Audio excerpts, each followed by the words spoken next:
আহানের নিস্তেজ দেহটা দপ করে মাটিতে লুটিয়ে পড়ে। গোডাউনের ভিতরে হঠাৎ করে পড়ে যায় এক হৃদয় বিদারক দৃশ্য। বুক থেকে গল গল করে রক্ত বেরিয়ে আসছে। আলো অন্ধকারে সেই লাল রং যেন আর রক্ত নয়, রক্তের স্রোত বয়ে যায়। আহানের চোখ দুটো ধীরে ধীরে নেমে আসছে। জ্যোতি হারাতে থাকা সেই দৃষ্টিতে এক বিষণ্ণতা। আজ তার চোখ যেন নিজেরই সাথে বেইমানি করছে। সব কিছু দেখতে পাচ্ছে। চোখের ঝাপসা পর্দার ভিতর হঠাৎ করে বেশি ওঠে ফারহার হাস্যোজ্জ্বল মুখটা। সেই পরিচিত চাহনি, সেই টানা টানা চোখ। আহানের চোখের সামনে একে একে বেশি ওঠে হাজারো স্মৃতি। কোথা থেকে শুরু হয়েছিল সব? কবে পাড়ার হাসিতে সে এমনভাবে ডুবে গিয়েছিল? সব কিছু, তাদের ছোট সংসার, তাদের অনাগত সন্তান, সব সব কিছু যেন আজ অস্পষ্ট বিভীষিকার গহীনে হারিয়ে যাচ্ছে। তার নিঃশ্বাস জোরে জোরে উঠছে। প্রতিটি শ্বাস যেন বুকের ভিতর ছিন্ন ভিন্ন করে দিচ্ছে সব কিছু। যেন প্রতিটি নিঃশ্বাসে এক একটা বিদায় বার্তা। আঙ্গুল দিয়ে সে মাটি আঁকড়ে ধরে। রক্ত ভেজা সে হাত যেন এখনও সে শক্তিটুকু দিয়ে কিছু একটা রক্ষা করতে চাইছে। হয়তো নিজেকে, হয়তো বা স্মৃতিকে। কিন্তু মাটি তাকে ছেড়ে দিচ্ছে না। টেনে নিচ্ছে নিজের গভীরে, নীরব, নির্ভুল, নির্মমভাবে। তার দেহ আর মন একসাথে চলছে না। নিঃশ্বাসগুলোও যেন এখন বিদ্রোহ করছে। থেমে যেতে চাইছে সব কিছু পেলে। যাকে দিয়ে উঠছে তার শরীরখানা। এনামুল হক অফিসারকে নির্দেশ দেন ইহাম শেখকে ধরে নিয়ে যাওয়ার জন্য। তারা ইহাম শেখকে ধরে ওঠায়। এত কিছু করার পরেও তার চোখে যেন সেই পৈশাচিক হাসি দেখা যায়। মুখ থেকে রক্ত ঝরছে, তবুও তার অনুশোচনা নেই। বরং রক্ত পিপাসুদের মতো হাসি রেখে অনুভবের দিকে তাকায়। অফিসাররা ইহাম শেখকে টেনে হিঁচড়ে নিয়ে যায়। আয়াত বাবার এমন ভয়ঙ্কর নরপিশাচের মতো রূপ দেখে নিস্তব্ধ হয়ে যায়। কিছু বলার ভাষা যেন হারিয়ে ফেলে। সেখানে জ্ঞান হারিয়ে পড়ে রয়। ইব্রাহিম শেখও যেন দিশবিশা হারিয়ে যায়। নিজের ভাইয়ের এমন কালো অধ্যায় দেখে তিনি দাঁড়ানোর শক্তিটুকুও যেন পান না। তিনি বসে পড়েন। বেশ কিছুদিন যাবৎ তার শরীর মোটেও ঠিক যাচ্ছে না। বাবাকে দেখে ঈশা দৌড়ে সেখানে যায়। ইব্রাহিম শেখকে দুহাতে ধরে বলে, আব্বু, আব্বু কি হয়েছে তোমার? তুমি ঠিক আছো তো? এমন লাগছে কেন তোমাকে? ইব্রাহিম শেখ কিছু বলতে চেয়েও যেন বলতে পারেন না। চুপ থেকে তাকিয়ে থাকেন। অনুভব ও রুবাইয়ের যেন স্তব্ধ হয়ে গেছে। চোখের সামনে প্রাণপ্রিয় বন্ধু নিস্তেজ দেহ পড়ে আছে। রক্তার বন্যা বয়ে যাচ্ছে। গোডাউন ঘরে সকলেই যেন চোখের পলক ফেলতেই ভুলে গিয়েছে। অনুভব আয়াতকে ছেড়ে উঠে দৌড়ে আহানের কাছে যায়। রক্তমাখা আহানকে দৌড়ে হাউমাউ করে কেঁদে ওঠে। আহান, আহান, এটা তুই কেন করলি রে? কেন কেন করলি এটা? রুবাইয়ে তো দৌড়ে চলে আসে। অনুভব আহানের বুকটা দেখে। কালো গায়ের পোশাকটা ভিজে গিয়েছে। অনুভব একটানে আহানের শরীর থেকে কালো পোশাকটা খুলে দেয়। দেখতে পায় আহানের বুকের ক্ষত। হৃৎপিণ্ডের নিচে এপড় হোপড় হয়ে গিয়েছে। অনুভব ও রুবাইতে তাকায় আহানের বুকটার দিকে। বর্ষা বুকটা রক্তে রঞ্জিত হয়ে গেছে। অনুভব আহানকে ঝাঁকিয়ে বলে, কেন করলি তুই এমনটা আহান? আমার জন্য তুই নিজেকে কেন বলি দিলি? আহান ধীরে ধীরে চোখে তাকায়। দৃষ্টি তার অস্পষ্ট, তবুও হাত উঠিয়ে অনুভব ও রুবাইতের হাত ধরে। অনুভব রাগ নিয়ে বলে, পাজলামি মনে হয় তোর সব কিছু? কেন তুই এমনটা করলি? আমার বুলেট কেন তুই বুকে নিলি?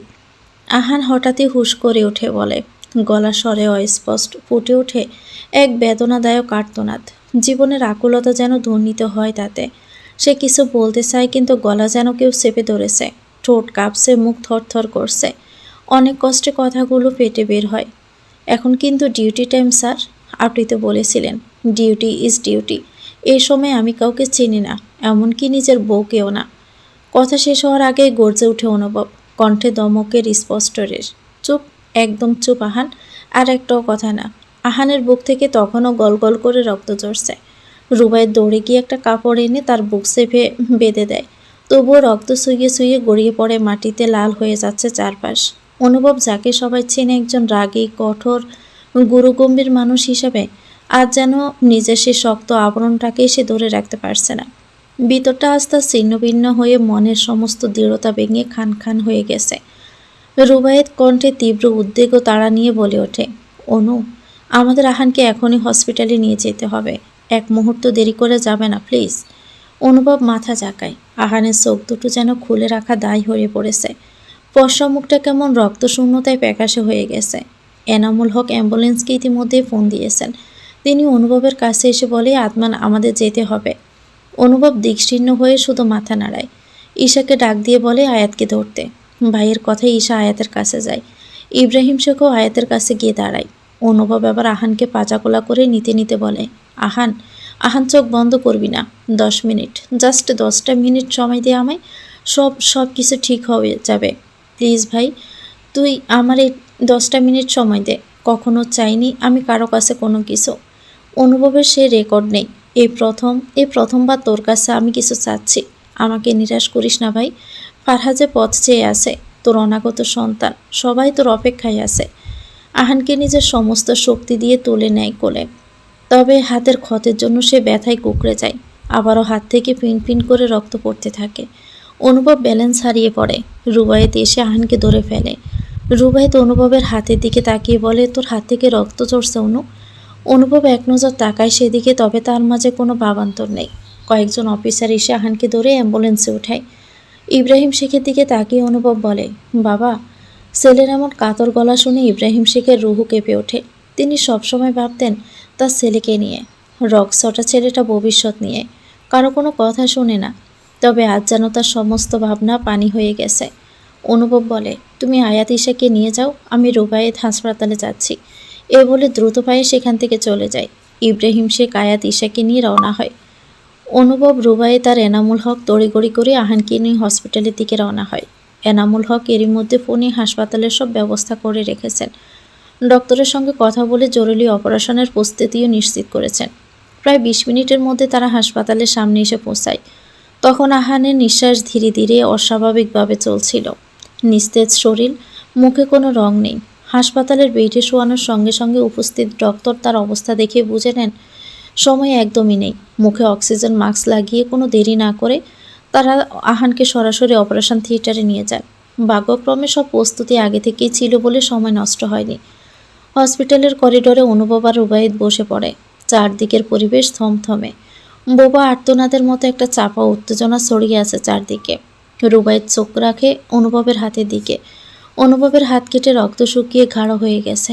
এক নার্সকে ডেকে রুবায়েতকে বলেন যেন অনুভবের হাতটা বেঁধে দেওয়া হয়। অনুভব প্রথমে বাধা দেয় তুচ্ছ এই ক্ষতর জন্য, কিন্তু মনের ভিতরে যেন বড় কোনো ক্ষতের সৃষ্টি হয়েছে।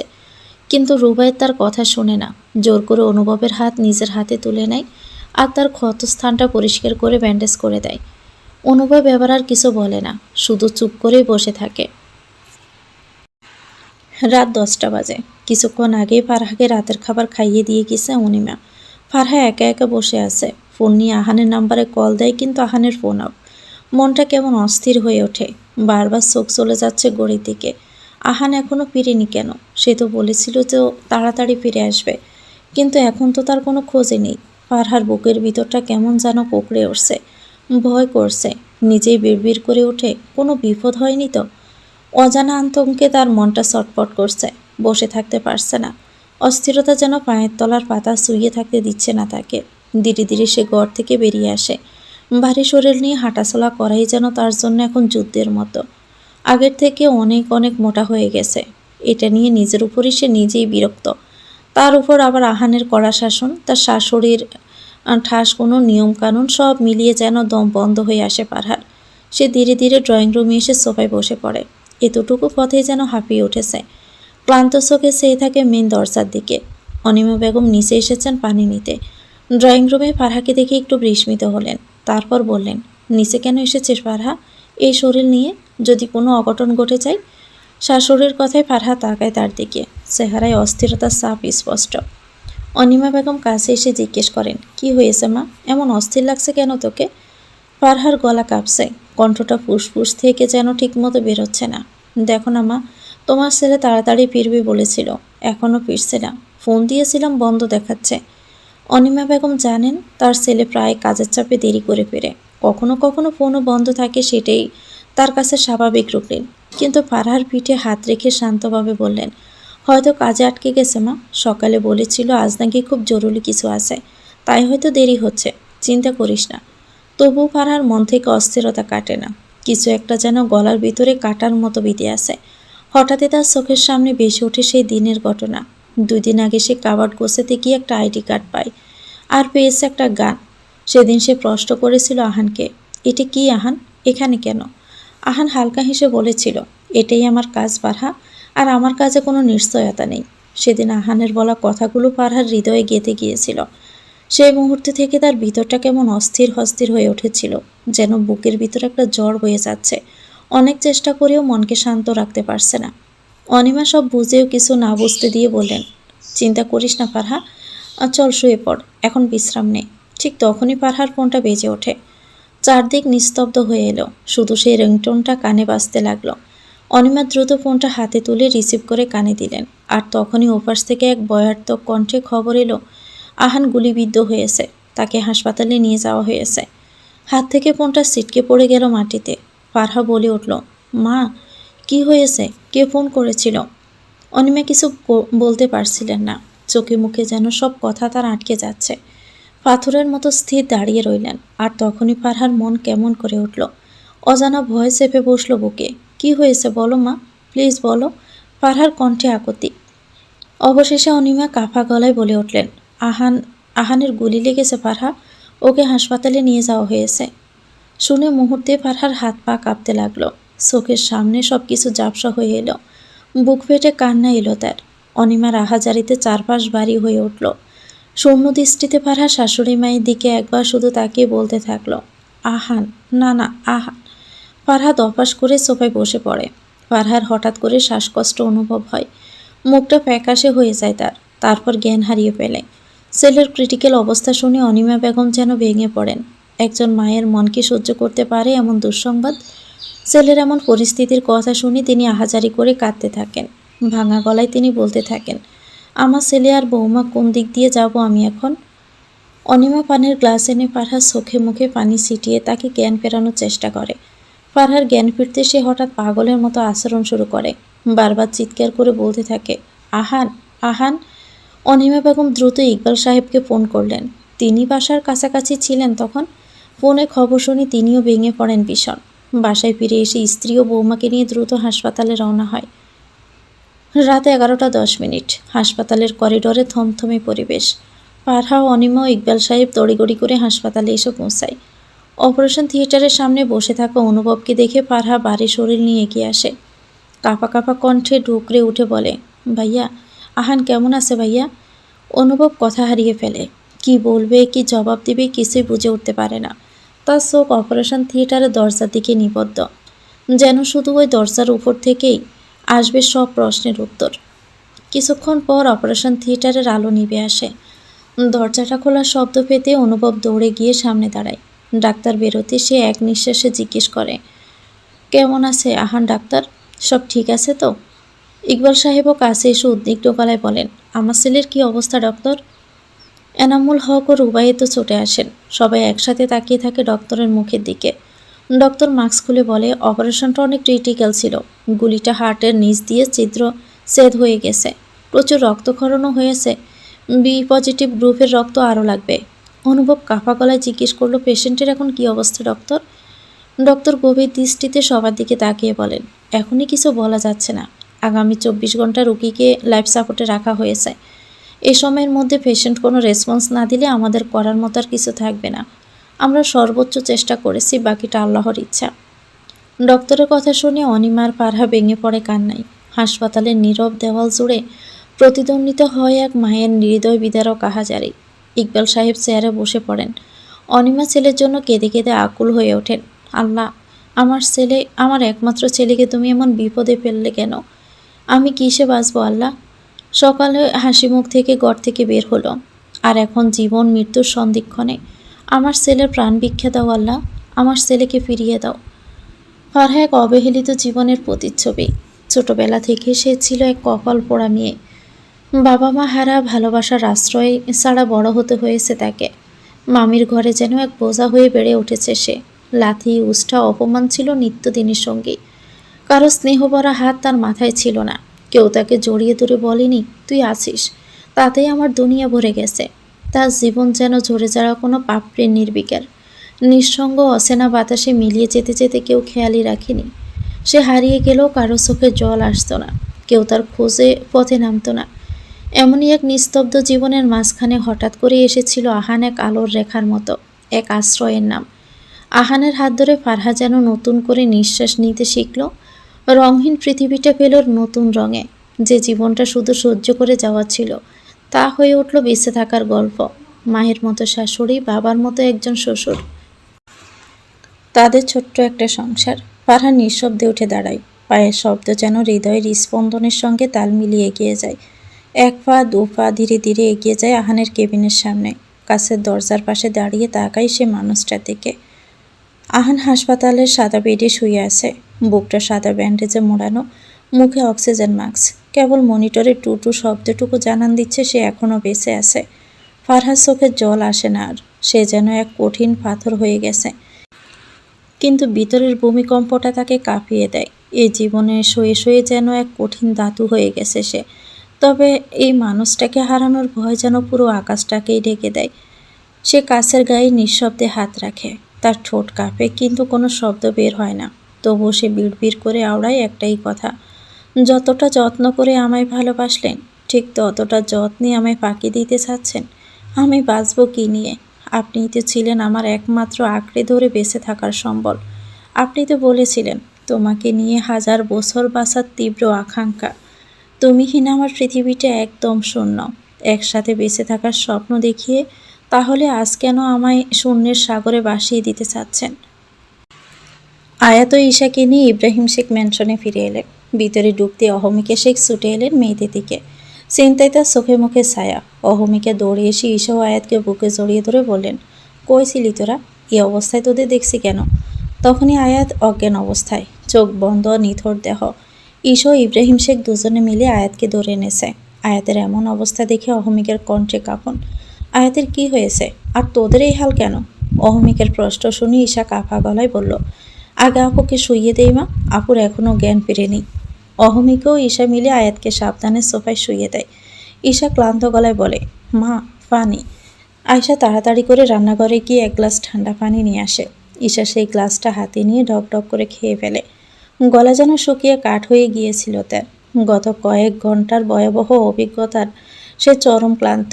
পানি খেয়ে ঈশা এক প্রকার ভেঙে পড়ল সোফায়। শরীর আর মন দুটোই বিধ্বস্ত। ইব্রাহিম শেখ চুপচাপ এসে মাথা নিচু করে বসে পড়েন পাশে। তার মুখেও গভীর চিন্তার ছাপ। এই সময় আয়শা মুখে উদ্বেগ নিয়ে প্রশ্ন করল, ভাইজান, রুবায়েতার অনুভব কই? আর আয়াতের এই অবস্থা কি করে হলো? সেসব পরে বলছি, আগে আয়াতের জ্ঞান ফিরাতে হবে। আয়শা আর অহমিকা শেখ মিলে আয়াতকে ধরে ধরে বসিয়ে দেয়। আয়াত তখনও নিস্তেজ নিশার।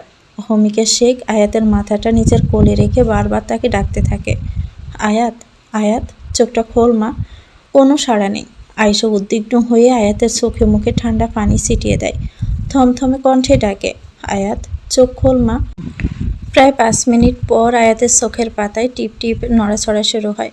সে ধীরে ধীরে চোখ মেলে তাকায়। প্রথমেই দেখতে পায় অহমিকা শেখ তার দিকেই তাকিয়ে আছে, মুখ বড় উৎকণ্ঠা নিয়ে। আয়াত চোখ বুলিয়ে নেয় চারদিকে। ধীরে ধীরে উপলব্ধি করে সে এখন শেখ ম্যানশনে আছে। চারপাশে পরিচিত পরিবেশ, পরিচিতি মুখ। উঠে বসার চেষ্টা করে সে। অহমিকার সঙ্গে সঙ্গে তাকে ধরে উঠে বসায়। অহমিকা শেখ আয়াতের কপালে আলতো করে হাত রেখে মমতায় জিজ্ঞেস করে, ঠিক আছিস মা? আয়াত এক মুহূর্তের জন্য চুপ করে তাকিয়ে থাকে অহমিকার মুখের দিকে। হঠাৎই তার চোখ দুটো ভরে ওঠে। কোনো শব্দ না করেই ঝাঁপিয়ে পড়ে অহমিকা শেখের বুকে। ডুকরে কেঁদে ওঠে সে। অহমিকা শেখ হকচকিয়ে যায়, কিন্তু আয়াতকে জড়িয়ে ধরে রাখে শক্ত করে। আদরের সুরে বলে, কি হয়েছে মা? এভাবে কাঁদছিস কেন? আর তোদের কি হয়েছিল আসলে? আয়াত কিছু বলতেছেও যেন বলতে পারছে না। তার গলা কাঁপছে, শ্বাস যেন আটকে যাচ্ছে বুকে। অস্পষ্ট ভাঙা স্বরে পিস করে বলে, বাবা, বাবা। অহমিকা শেখ প্রথমে বুঝে উঠতে পারেন না কথার মর্ম। কিছুটা বিস্মিত কণ্ঠে জিজ্ঞেস করলেন, কি হয়েছে? বাবা তো আছে, কি হয়েছে আয়াত? কিন্তু আয়াতের চোখে তখন অদ্ভুত এক শূন্যতা। মুহূর্ত পরে তার গলা ভাঙা বাধা পড়ে আসে। কান্না চেপে রাখতে না পেরে ফুঁপিয়ে ওঠে সে। ফিস করে বলে, আমার মা, আমার বাবা, কেউ নেই, আমার কেউ নেই। কথাগুলো যেন বুক ছিঁড়ে বেরিয়ে আসে। কান্নার তোড়ে পুরো শরীর কাঁপছে আয়াতের। অহমিকা শেখ আবার বুঝতে পারেন মেয়েটার ভিতরে গভীর কোনো শোক থেমে আছে, চাপা পড়ে আছে দীর্ঘদিন ধরে। হয়তো বড়সড় কোনো ধাক্কা খেয়েছে সে, কিছু হারিয়ে গেছে চিরতরে। তিনি আর আয়শা মিলে আয়াতকে নিজের ঘরে নিয়ে যান। বিছানায় শুইয়ে দেন তাকে। কিন্তু আয়াত বিছানায় গড়িয়ে পড়েই কেঁদে যায়। সে থামছে না, যেন কান্নার মধ্যেই ডুবে যেতে চাইছে। অহমিকা শেখ তখন উঠে যান ইব্রাহিম শেখের কাছে। কিছুটা উদ্বিগ্ন হয়ে বলেন, ও এভাবে কাঁদছে কেন? এভাবে কাঁদলে তো মাথা ধরে যাবে, শরীরও খারাপ হয়ে যাবে। ইব্রাহিম শেখও কি বলবেন? নিজের ভাইয়ের এমন ভয়ঙ্কর রূপ বিশ্বাসই করতে পারছেন না। তিনি যেন শোকে পাথর হয়ে গেছেন। বুকের ভিতরটা হাহাকার করছে। মুখে কোনো কথা নেই, শুধু স্তব্ধ চাহনি আর অজান্তেই জড়ে পড়ছে ঘাম। অহমিকা পাশে দাঁড়িয়ে থাকা ইব্রাহিম শেখের এই অস্বাভাবিক অবস্থা দেখে ভয় পেয়ে যান। উদ্বিগ্ন কণ্ঠে স্বামীকে জিজ্ঞেস করেন, তোমার কে এমন লাগছে কেন? শরীর খারাপ লাগছে বুঝি? কিন্তু কোনো উত্তর আসে না। ইব্রাহিম শেখের চোখে একটা ভয়ের ছাপ, মুখ কেমন ফ্যাকাশে, বুকে কেমন টান লাগছে যেন। তার এই বেগতিক অবস্থা দেখে অহমিকা দেরি করেন না, দ্রুত গলা উঁচিয়ে চিৎকার করে ডাকতে থাকেন, আয়শা, আয়শা জলদি আয়, তোর ভাইজান কেমন জানি করছে। ডাক শুনে আয়শা ছুটে আসে। ভাইজান কি অবস্থায় দেখে চোখ কপালে উঠে যায় তার। কাছে গিয়ে ধরে হালকা কাঁপা কাঁপা গলায় বলে, ভাইজান, ভাইজান আপনি ঠিক আছেন? ভাবি ভাইজানকে ঘরে নিয়ে যাই। কি হচ্ছে এসব? আমাদের পরিবারে কি চলছে এসব? অহমিকা আর আয়শা মিলে ইব্রাহিম শেখকে ধরে ঘরের ভিতরে নিয়ে আসে। তাকে বিছানায় শুইয়ে দেয়। এসি অন করে বাতাস ছেড়ে দেয় যাতে একটু স্বস্তি পান তিনি। আয়শা পাশে বসে পানি এনে দেয়। অহমিকা শেখ পাশে বসে কপালে হাত বুলিয়ে দেন। ইব্রাহিম শেখ অহমিকা শেখকে ডেকে বলে, ইহাম আমাদের সাথে এমন করতে পারলো অহমিকা? ইহাম তো এই ম্যানশনের ছোট শেখ। সে কি করে পারলো এমনটা করতে? অহমিকা এখনও সব ঘটনা জানে না, তাই অবাক হয়ে জিজ্ঞেস করলো, কি করেছে ইহাম?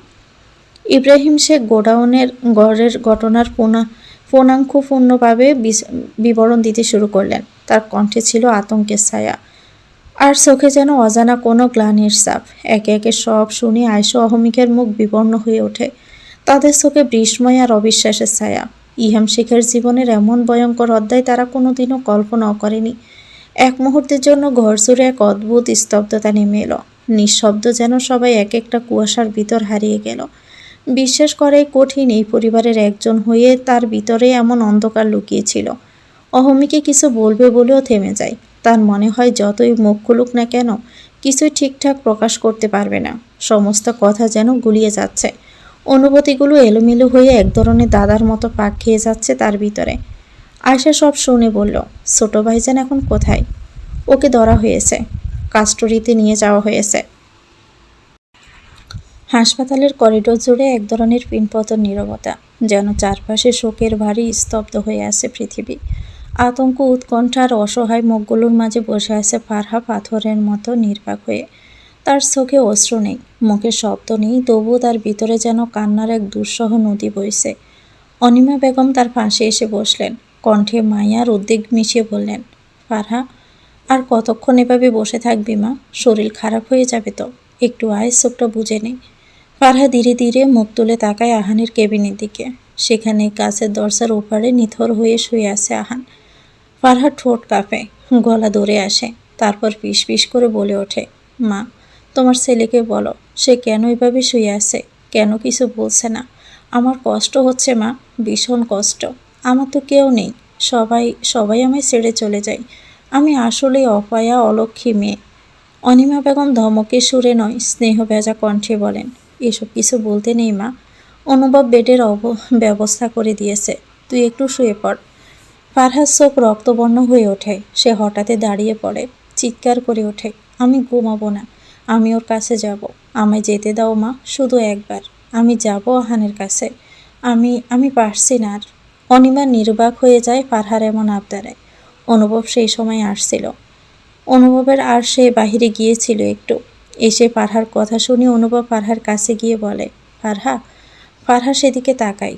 অনুভবকে দেখে আকুতি করে বলে, ভাইয়া, আমাকে আপনার বন্ধুর কাছে যেতে দেন ভাইয়া, আমি যাব আহানের কাছে। ডক্টর অ্যালাউ করবে না ফারহা?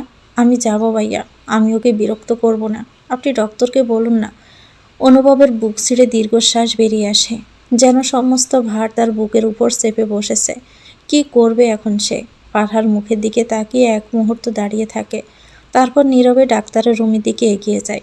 ডাক্তারের অনুমতি পেয়েই সে ফিরে আসে। ফারহার দিকে মাথা নাড়ে, ইশারায় কেবিনের দরজা খুলে দেয়।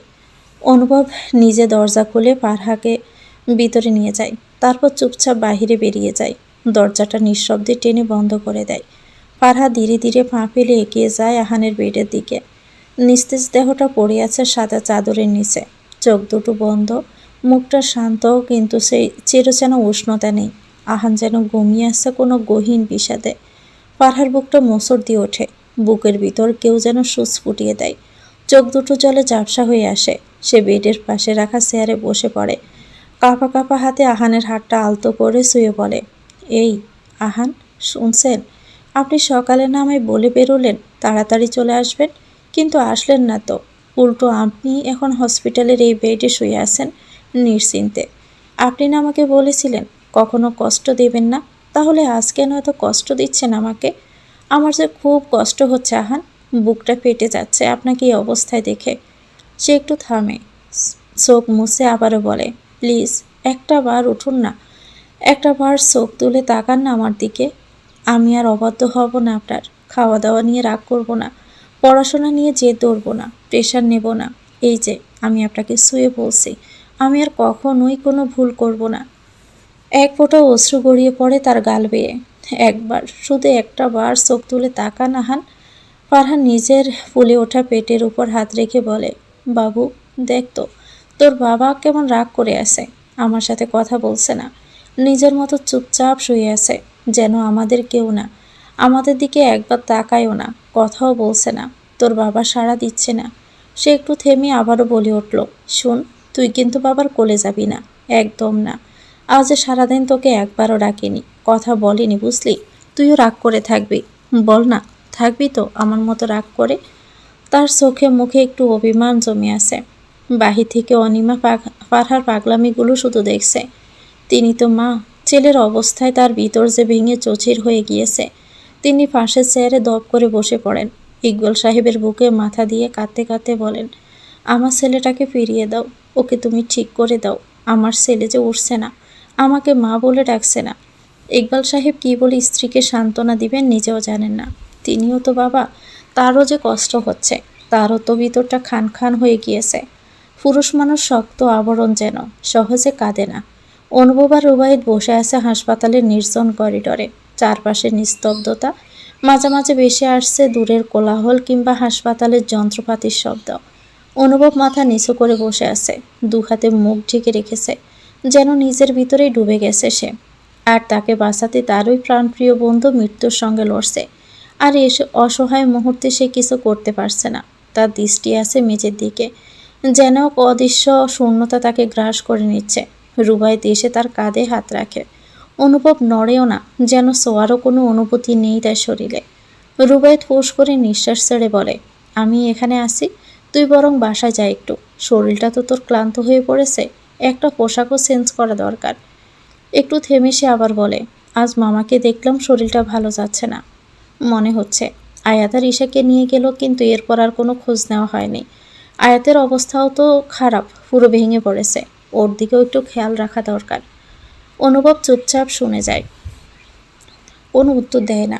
ভেতরের তোলপাড়টা যেন শব্দরূপে পেতে ভয় পাচ্ছে। অনুভব মেঝে থেকে দৃষ্টি সরিয়ে রুবায়েতের দিকে তাকায়।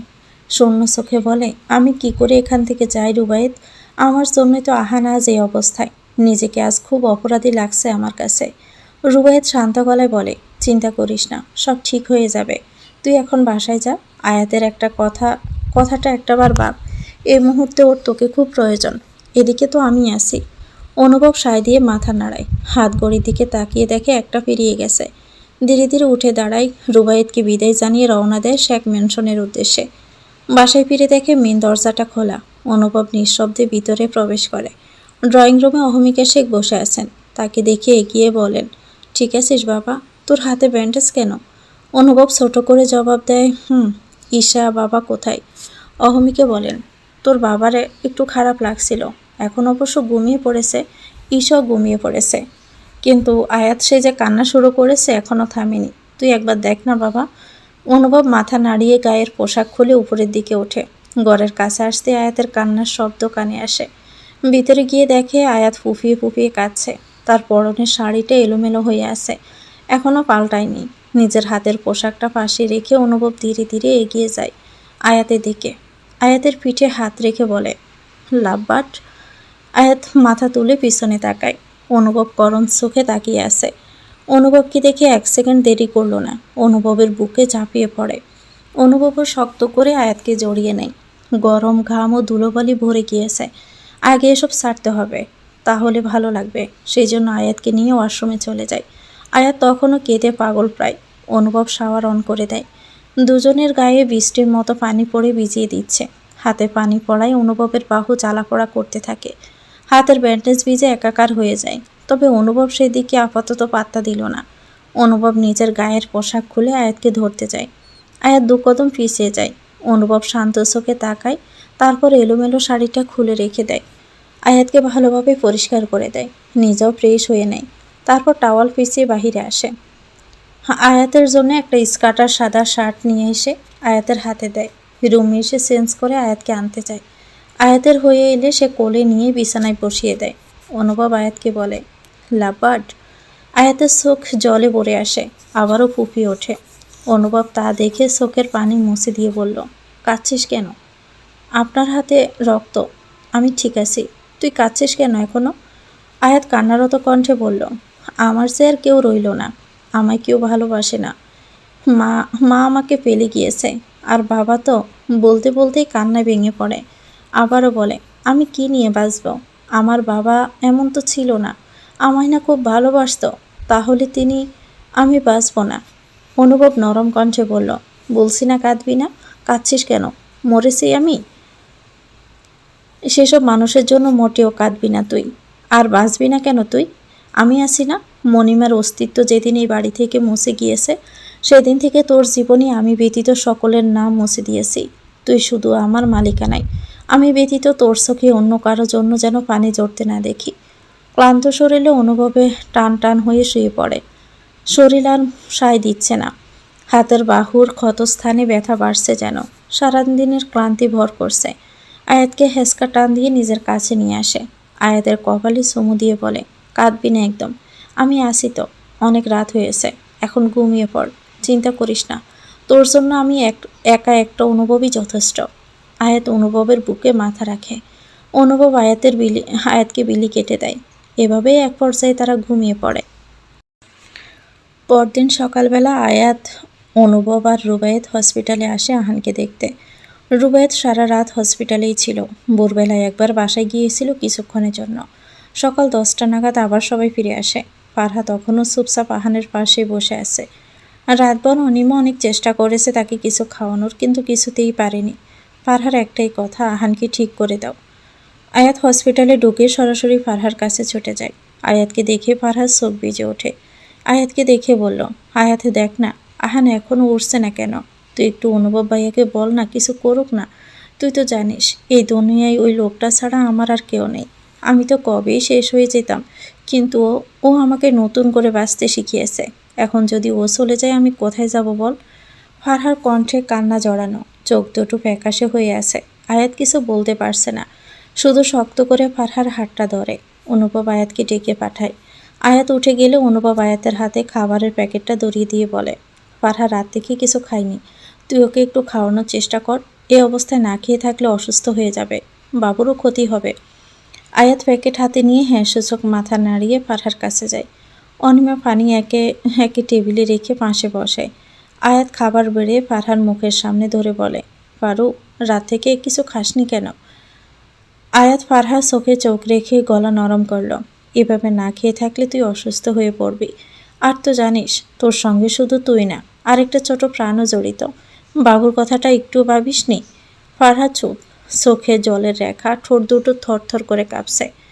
ভেবেছিস আহান ভাইয়া সুস্থ হয়ে ফিরে এসে যদি জানতে পারে তার অবর্তমানে তুই নিজেকেও কষ্ট দিয়েছিস, বাবুকেও, তখন কতটা কষ্ট পাবে, কতটা রাগ করবে সে? আয়াতের কণ্ঠ কাঁপে না, কিন্তু ফারহার মন ভেঙে যায়। আয়াত এক চামচ খাবার তুলে ধরে ফারহার মুখের সামনে ধরে। আমার খেতে ইচ্ছে করছে না আয়াত, ওই লোকটাকে এভাবে দেখে আমার ভিতর দিয়ে খাবার নামবে না। তা বললে তো হবে না ফারহা, বাবুর যে কষ্ট হবে। রাত থেকে কিন্তু কিছু খাসনি, এভাবে তো তুই আর বাবু দুজনেই দুর্বল হয়ে পড়বি। তুই কি চাস আহান ভাইয়ের অংশের কষ্ট হোক? আয়াতের এমন ইমোশনাল কথায় ফারহার হয়তো টনক নড়ে। আসলেই তো সে নিজের সাথে সাথে নিষ্পাপ অনাগত সন্তানকেও কষ্ট দিচ্ছে। ফারহা এবার আয়াতের ধরা খাবারের চামচ মুখে তুলে নেয়। একে একে ফারহাকে পুরোটা খাবার খাইয়ে দেয়। খাওয়া শেষ হলে আয়াত বলে, আর এভাবে নিজেকে আর বাবুকে কষ্ট দিবি না, বুঝলি? ফারহা মাথা নাড়ায়। অনিমাকে বলে অনুভব আয়াতকে নিয়ে বেরিয়ে পড়ে। তাদের এখন ডিপার্টমেন্টে যেতে হবে। আজ ইহাম শেখ ও জাফর খানকে জিজ্ঞাসাবাদ করা হবে। সেখানে ইব্রাহিম শেখও উপস্থিত থাকবেন। অনুভব আয়াতকে গাড়িতে বসিয়ে নিজের ড্রাইভিং সিটে বসে পড়ে। এক পলক আয়াতের দিকে তাকায়। আয়াতের মন মানসিকতা যে ঠিক নেই সেটা সে খুব ভালো করে জানে।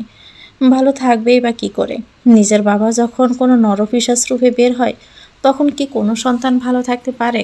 অনুভব আয়াতের হাত নিজের হাতে শক্ত করে চেপে ধরে বলে, আয়াত। আয়াত তাকায় অনুভবের দিকে। অনুভব তপ্ত শ্বাস নিয়ে আয়াতের চোখে চোখ রেখে বলে, ওখানে গিয়ে কিন্তু মোটেও কাঁদবি না। আয়াত কিছু বলে না। বলার মতো কিছু যেন আর অবশিষ্ট নেই।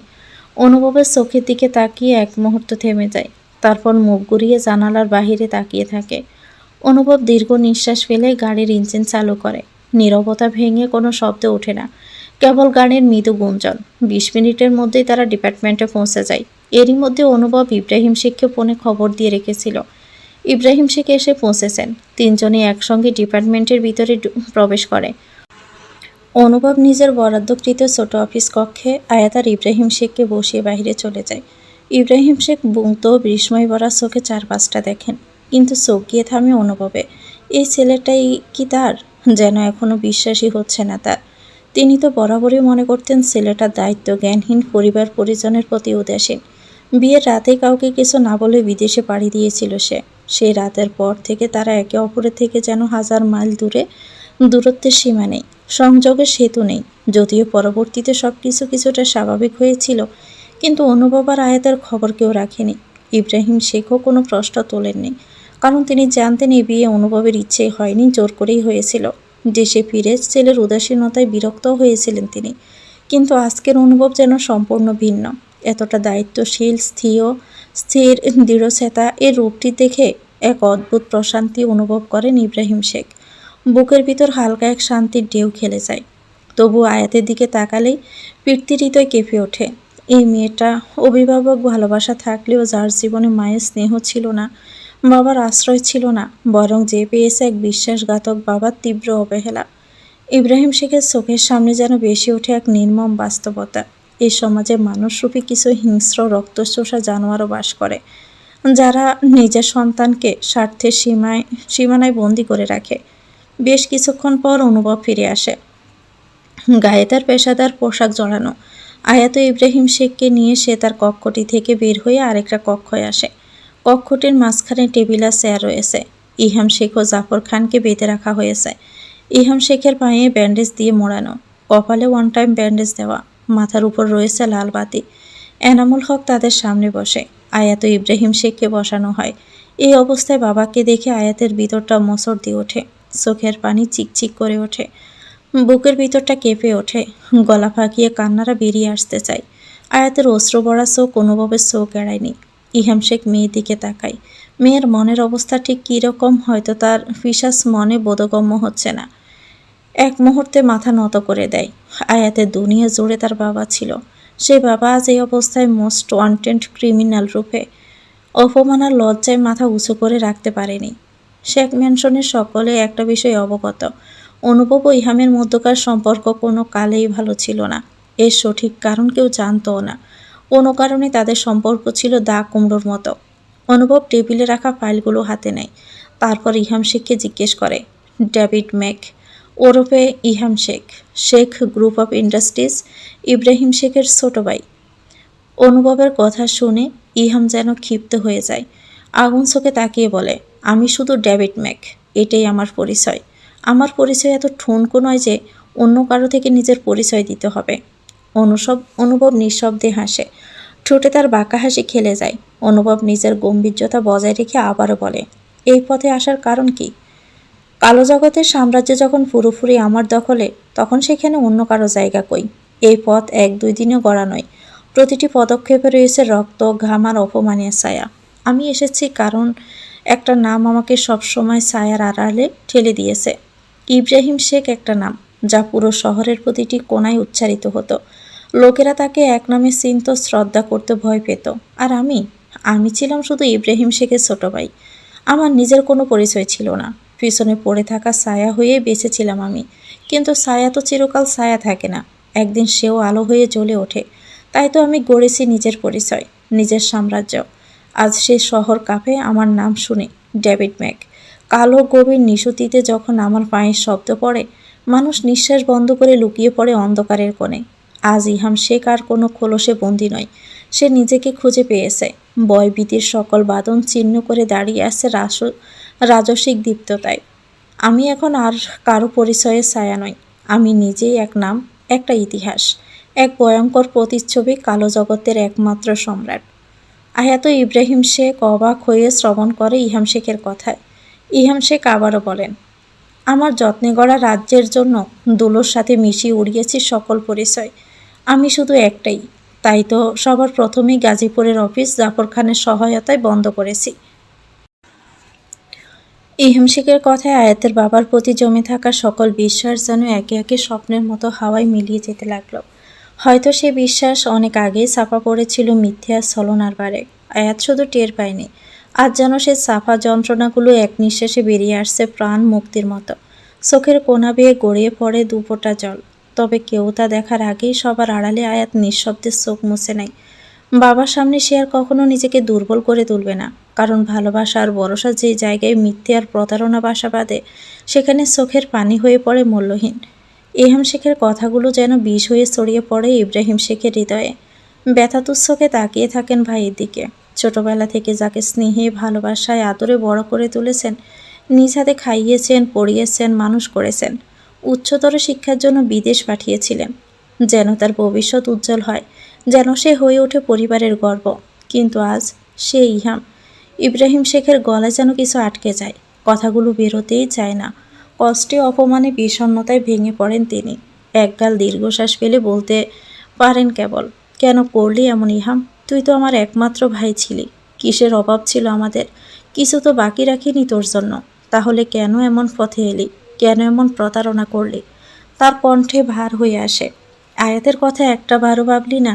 সে মা হারা মেয়ে, যার দুনিয়া জুড়ে ছিল শুধু বাবা। তুই তাকে এমনভাবে ভেঙে দিলি। তুই তো জানতিস তোর মেয়ে তোকে কতটা ভালোবাসত। আমরা যতই থাকি তুই ছিলিস তার সবচেয়ে বেশি। কত রাত মা ছাড়া বাবার জন্য কেঁদেছিল। তুই তুই মেয়েকে ফেলে বিদেশে থাকতি। ইব্রাহিম শেখের কথায় অনুভবের হৃদয়ে যেন এক জ্বর উঠে যায়।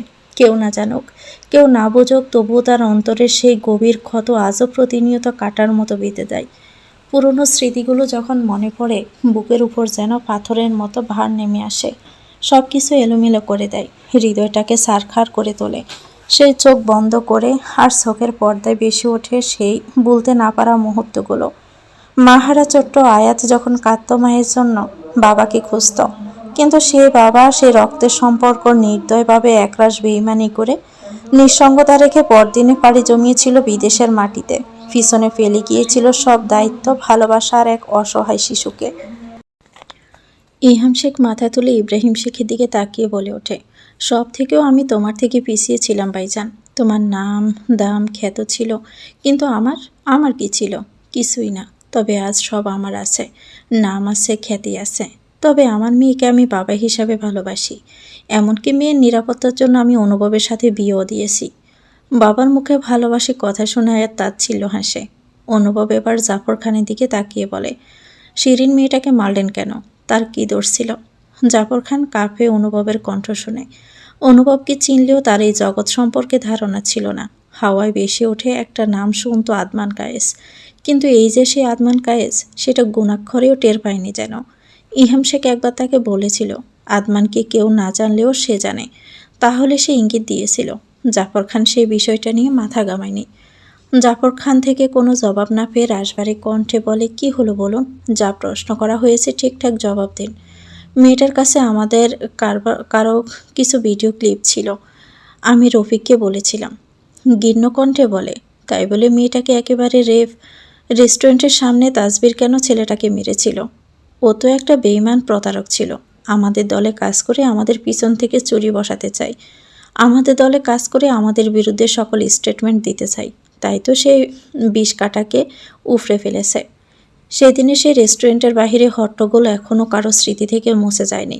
হঠাৎ করেই সেখানে গুলির শব্দে মানুষের ভিড় জমে গিয়েছিল। রেস্টুরেন্টের সামনে একটি ছেলের মৃতদেহ পাওয়া গিয়েছিল। প্রথম দিকে সিসিটিভি ফুটেজ দেখে তেমন কিছুই বুঝতে পারিনি। ক্যামেরার কোন আলো আর মুখ ঢাকা থাকার কারণে অপরাধীকে চিহ্নিত করা মুশকিল হয়ে পড়েছিল। তবে এক জায়গায় ভিডিওটা থামিয়ে আচমকাই অনুভবের চোখ আটকে যায়। একটা ছোট খুঁটিনাটিতে একটা ট্যাটু। হ্যাঁ, অপরাধীর হাতে একটা স্পষ্ট ট্যাটু ছিল। আর তখনই সন্দেহ গিয়ে পড়ে তাসবির খানের দিকে। তাসবির নামটি বহুদিন ধরেই কুখ্যাত ছিল। বাবার প্রভাব, প্রতিপত্তি, টাকা পয়সা আর ক্ষমতার জোরে সে আইনের চোখে ধুলো দিয়ে বহুবার রক্ষা পেয়েছে। কিন্তু এবার মনে হচ্ছিল সত্যি তার গা বাঁচানোটা সহজ হবে না। ঘটনার দিনে তার ডান হাতের গোড়ায় একটা বাজেভাবে থেতলে গিয়েছিল, যা এখনও পুরোপুরি সেরে ওঠেনি। অনুভব তাসবিরের সব অন্ধকার দিক সম্পর্কে আগেই অবগত ছিল, যা অনুভবের চোখে সহজেই ধরা পড়ে যায়। কয়েক মুহূর্ত নীরবতা নেমে এসেছিল ঘর জুড়ে, যেন বাতাসও থমকে দাঁড়িয়েছে। কিন্তু ঠিক তখনই অনুভব এক প্রশ্ন ছড়ে দেয়, যা পুরো ঘরটাকে কাঁপিয়ে তোলে। নিজের মেয়ের নিরাপত্তা দিতে পারেননি আপনি, ইহাম শেখ। আপনার গড়া কালো জগতেই সে ঢুকে পড়েছিল। সেও আপনার এই কালো জগতের শিকার হয়েছিল। গড় নিস্তব্ধ। সবাই তাকিয়ে ইহামের দিকে। অনুভবের কণ্ঠে ছিল তীক্ষ্ণ ক্ষোভ আর চোখে প্রশ্ন, যার কোনো সহজ উত্তর নেই। ইহাম শেখ থমকে গেলেন। কিছুক্ষণ চোখ নামিয়ে রইলেন নিঃশব্দে। অনুভবের মুখোমুখি হওয়ার সাহস যেন জোগাড় করছিলেন। রাতে নিজের মেয়েটিকে প্রথমে চিনতে পারেননি তিনি, অথচ পরক্ষণে চেনা মুখটা স্পষ্ট হয়ে উঠেছিল। কিন্তু নিজের নিরাপত্তার কথা ভেবে, নিজের স্বার্থ রক্ষায় তিনি চুপ করে গিয়েছিলেন। মেয়েটি যে তারই রক্ত। কণ্ঠটা তখন কেঁপে উঠল। দৃঢ়স্বরে বললেন ইহাম শেখ, আমি আয়াতকে স্বইচ্ছায় কিডন্যাপিং করাইনি। এ ব্যাপারে আমি সত্যি অবগত ছিলাম না। একটু থেমে নিঃশ্বাস নিয়ে চোখ নামিয়ে বললেন, তবে হ্যাঁ, এই অন্ধকার জগতের সাম্রাজ্য আমার হলেও এসব খুঁটিনাটি জাফর খান বহু বছর ধরে দেখছে। সব কিছু তার নজরদারিতেই হয়েছে। অনুভব তার কপাল প্রসারিত করল। ব্রজরা আপনা আপনি কুঁচকে যায়। জাফর খান ইহাম শেখের মেয়েকে তো অবশ্যই চিনত। সেই হিসেবে জাফর খানের সাহস হবে না আয়াতকে কিডন্যাপিং করা। অনুভবের জাফর খানের দিকে তাকিয়ে বলল, বল, কেন ধরেছিস আয়াতকে? জাফর খান কাঁপা কাঁপা হাত ধরে বলল, আমি তো ধরিনি। লাস্ট দুটো মেয়ের কম ছিল, আর সেটা লিয়া নামের মেয়েটা আমাকে অ্যারেঞ্জ করে দিয়েছিল। আমাকে মেয়ে দুটো দিয়ে সে চলেও গিয়েছে। এবার অনুভবের বুঝতে বাকি নেই আয়াতকে কিডন্যাপ করার পরিকল্পনাটি ছিল লিয়ার। চোখে মুখে তীব্রতা, তবে আপাতত লিয়ার চ্যাপ্টার আপাতত বন্ধ। সে টেবিলের উপর রাখা কিছু কাগজ হাতে তুলে নেয়। পুরনো বিবর্ণ ফাইল, নাসরিন শেখের মামলার ফাইল। এক ঝলকে ফাইলের কিছু পৃষ্ঠে উল্টে সে চোখ তুলে তাকায় ইহান শেখের দিকে। তার কণ্ঠে আবার এক সিলতে বিস্ময় শান্তি। তাহলে বলুন ইহাম শেখ, নাসরিন শেখকে আপনি কেন হত্যা করেছিলেন? গড়ের বাতাস হঠাৎই পারি হয়ে ওঠে। মুহূর্তে যেন বজ্রপাতের শব্দের মতো অনুভবের প্রশ্নটি ছড়িয়ে পড়ে চারদিকে। ইব্রাহিম শেখ আর আয়াত হতবাক হয়ে তাকিয়ে থাকে ইহানের দিকে। চোখ দুটো বিস্ফোরিত, মুখে কোনো কথা নেই, শুধু স্তব্ধতা। ইহান শেখ স্তব্ধ। তার মুখের রং বদলে যায়। অজান্তেই গলায় শুকনো ডোক গেলেন তিনি। কপাল বেয়ে গড়িয়ে পড়ে গামের ফোঁটা। চেয়ারটা যেন হঠাৎই খুব অস্বস্তিকর হয়ে ওঠে। কেউ কিছু বলে না, যেন পুরনো গড়টাই অতীত কোনো ভয়াবহ স্মৃতির গহ্বরে তলিয়ে যাচ্ছে। এত বছর পর এমন একটা পুরনো ঘটনা যেন নতুন করে সামনে এসে দাঁড়িয়েছে। অতীতের বিভীষিকাগুলো ঘন কালো মেঘের মতো ভেসে আসছে, আর একে একে খোলস ছেড়ে বেরিয়ে আসছে সে হারিয়ে যাওয়া রহস্যগুলো, যেগুলো বহু বছর আগে চাপা পড়ে গিয়েছিল নীরবতার আড়ালে। আয়াতও যেন অবাকের শীর্ষে। তার মামা তাকে বলেছিল তার মায়ের মৃত্যুর রহস্য আছে, কিন্তু তার মায়ের খুনি যে তারই বাবা। কথাটা যেন তার কলিজাকে এপড় ওপড় করে দেয়। হৃদয় বিদারক চাহনিতে তাকিয়ে থাকে শুধু, যেন প্রাণহীন দেহ। অনুভব সোয়াল শক্ত করে কিছু কাগজ ও ছবি টেবিলের উপর রেখে বলে, কি হলো বলুন, কেন মেরেছিলেন নাসরিন শেখকে? ইহাম শেখ টেবিলের উপর চোখ রাখে। নীরব গড়টিতে হঠাৎই যেন থমকে যায় সময়। একে একে সমস্ত সত্যের পর্দা সরে যেতে থাকে। আজ তার চারপাশে সব রাস্তাই যেন বন্ধ হয়ে গেছে। নিজেকে রক্ষা করার আর কোনো উপায় নেই। শরীরের ভেতর শীতল কম্পন ছড়িয়ে পড়ে। এক পলকে মেয়ের দিকে তাকায়। আয়াতের চোখে ঘৃণার ছায়া স্পষ্ট। বাবার প্রতি এমন তীব্র দৃষ্টিতে তাকাতে সে আগে কখনো দেখেনি। ইহাম শেখের বুঝতে আর বাকি রইল না। অনুভব তার সকল দ্বার বন্ধ করে এবার মাঠে নেমেছে। আর তার পথ বন্ধ করার জন্য কোনো কসুর করছে না। তাই এবার আর বনিতা না করে মুখ খুলে বলল, নাসরিন শেখ আমার বিরুদ্ধে কোর্টে লড়ছিল। তখনও সে ডেভিড ম্যাক সম্পর্কে কিছুই জানতো না। তবে যেদিন জানতে পেরেছিল সেদিনই আমি তাকে এই দুনিয়া থেকে চিরতরে বিদায় করে দিয়েছি। ইহামের কথায় যেন বজ্রাঘাত হয় আয়াতের মনে। সে কাঁপতে কাঁপতে দুপা পিছিয়ে যায়। এত বড় সত্য সামনে এসে দাঁড়াবে সে কখনো কল্পনাও করেনি। দুচোখ টলমল করে ওঠে, যেন দৃষ্টি ভরে গেছে বিষে। নিজের বাবাকে এমন রূপে দেখে সে স্তব্ধ। অনুভব এবার ঠান্ডা কণ্ঠে বলে উঠল, তাহলে এই ছবিগুলোতে স্পষ্ট দেখা যাচ্ছে ইহাম শেখের সঙ্গে একটি ফরেনার তরুণীর ঘনিষ্ঠ মুহূর্ত। গভীর সম্পর্কের ছাপ ফুটে উঠেছে প্রতিটি প্রেমে। ইহাম একটু থেমে ছবিগুলোর দিকে তাকিয়ে বলল, সে আমার প্রথম স্ত্রী। বিদেশে ইউনিভার্সিটিতে পড়ার সময় আমরা একে অপরকে ভালোবেসে বিয়ে করেছিলাম। ইব্রাহিম শেখ আর আয়াত যেন একের পর এক আঘাতে নিঃশেষ হতে বসেছে। সমস্ত পৃথিবীটা যেন হঠাৎ করেই পাল্টে গেছে। যাকে তারা জানতো তার এক এক করে অজানা মুখোশ উন্মোচিত হতে থাকে। সত্য যখন বেরিয়ে আসে তখন তা এক একটি ক্ষুরদার অস্ত্র, আর আজ সেই অস্ত্রে ক্ষতবিক্ষত সবাই। ইব্রাহিম শেখ চকিতে নজরে বলে, তাহলে নাসরিনকে বিয়ে কেন করেছিলি? তুই তো বলেছিলি ভালোবেসে বিয়ে করেছিস, তাই আমি সব মেনেও নিয়েছিলাম। তাহলে সেসব মিথ্যে ছিল। নাসরিন আর আমার প্রেম থাকলেও নাসরিনের প্রতি আমার কোনো কালেও ভালোবাসা ছিল না। আমি আগে থেকে বিবাহিত ছিলাম। বিয়েটা এক প্রকার বাধ্য হয়ে করতে হয়েছিল। আমাদের বিয়ের কাহিনী সকলে যেটা জানতো সত্য সেটা ছিল না আসলে। নাসরিন আমাকে ভালোবাসতো, এটা সত্যি। আয়াত আর নিজেকে সামলাতে পারে না। হাউমাউ করে কেঁদে ওঠে সে, যেন বুকের গভীর থেকে উঠে আসা কান্নায় সমস্ত আকাশ বাতাস কেঁপে ওঠে। সমস্ত ঘটনা যেন এক ছুরি হয়ে বারবার বিদ্ধ করছে তার অস্তিত্বকে। আয়াত, তুই মিথ্যে ছিলি। তোর কেউ ছিল না কখনো, কেউ না। তোকে কেউ ভালোবাসেনি নিঃস্বার্থভাবে। সবাই ছিল কেবল স্বার্থপর, নিজের লাভের জন্য, নিজের প্রয়োজনের জন্য। আজ সে ভয়ঙ্কর সত্য উদ্ঘাটিত হয়েছে, তার মায়ের খুনি আর কেউ নয়, তারই বাবা। যে মানুষটিকে সে সবচেয়ে বেশি বিশ্বাস করতে ভালোবাসত, যে তার পৃথিবীর মূল ভিত্তি ছিল, সেই তিনি এতটা অমানুষ হতে পারেন তা ভাবতে গা শিউরে ওঠে। আজ আয়াতের বড় একা লাগে, বড় অসহায়। সমস্ত সম্পর্ক যেন ভেঙে চুরমার হয়ে গেছে এক নিমিষে। বুকের মধ্যে জমে থাকা কান্না আর যন্ত্রণা যেন আর সইতে পারছে না সে। চোখের জলে তার হৃদয়ের সমস্ত ভার জড়ে পড়ছে। তবুও কিছুতেই হালকা লাগছে না, কারণ সত্যটা এতটাই ভয়াবহ, এতটাই বিভীষিকাময় যা কোনো কল্পনাকেও হার মানায়। ইহাম শেখ মেয়ের দিকে তাকিয়ে বলে, নাসরিনের অতি আমার ভালোবাসা না থাকলেও আমার মেয়ের প্রতি ছিল আমার ভালোবাসা, এটা সত্যি। ইহাম শেখ আয়াত বলে, মারে, তোর এই পাপি বাবাটাকে ক্ষমা করে দিস। আমি কখনোই ভালো স্বামী বা কখনোই ভালো বাবা হতে পারিনি। আয়াত কান্নারত কণ্ঠে ঠিকমতো কিছু বলতেও পারছে না, তবুও কাঁপা কণ্ঠে অস্পষ্টভাবে বলে, তুমি কখনোই আমার ভালো বাবা ছিলে না। অন্ধের মতো আমি আমার বাবাকে ভালোবেসেছিলাম। আমি আমার যে বাবাকে ভালোবেসেছিলাম সেটা তুমি ছিলে না। তুমি তো একজন খুনি, যে কিনা আমার নির্দোষ মাকে খুন করেছ। মেয়ের বয়সী হাজারো মেয়েকে তুমি নিজের স্বার্থে বিদেশে পাচার করেছ। কত মাকে তুমি কাঁদিয়েছ, কত মায়ের আহাজারি এবং অভিশাপ তোমার কাঁধে। তুমি শুধু মাত্রই পাপী। তুমি কাঁদিয়েছ শত শত মাকে, তাদের সন্তানেরা আর ফিরে আসেনি। তাদের বুক ফাটা আর্তনাদ, অভিশাপ আজ তোমার কাঁধে চেপে আছে। তুমি শুধু একজন পাপী, একজন শয়তান। আমি যাকে বাবা বলে জেনেছিলাম, যাকে আমি প্রাণ দিয়ে ভালোবেসেছিলাম, তিনি ছিলেন ইহাম শেখ। কিন্তু তুমি তো সে মানুষটা নও।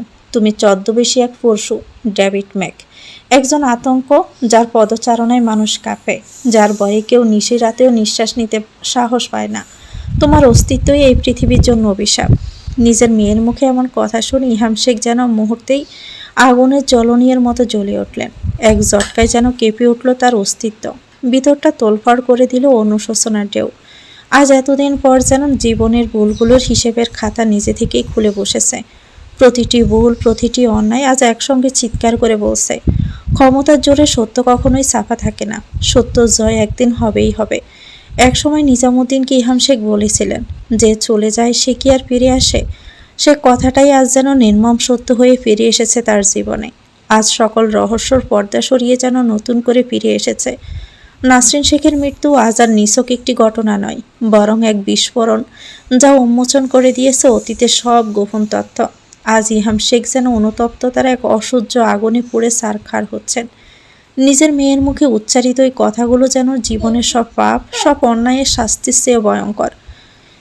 ইব্রাহিম শেখ যেন নিজের অস্তিত্বই আর ধারণ করতে পারছেন না। ভাইয়ের প্রতি ভালোবাসা, বিশ্বাস সবকিছু মুহূর্তে চূর্ণ বিচূর্ণ হয়ে গেছে। ভাইয়ের অপকর্মে যেন নিজেকে অপরাধী মনে হচ্ছে তার। সম্মান, গর্ব সব লজ্জার গহ্বরে তলিয়ে গেছে।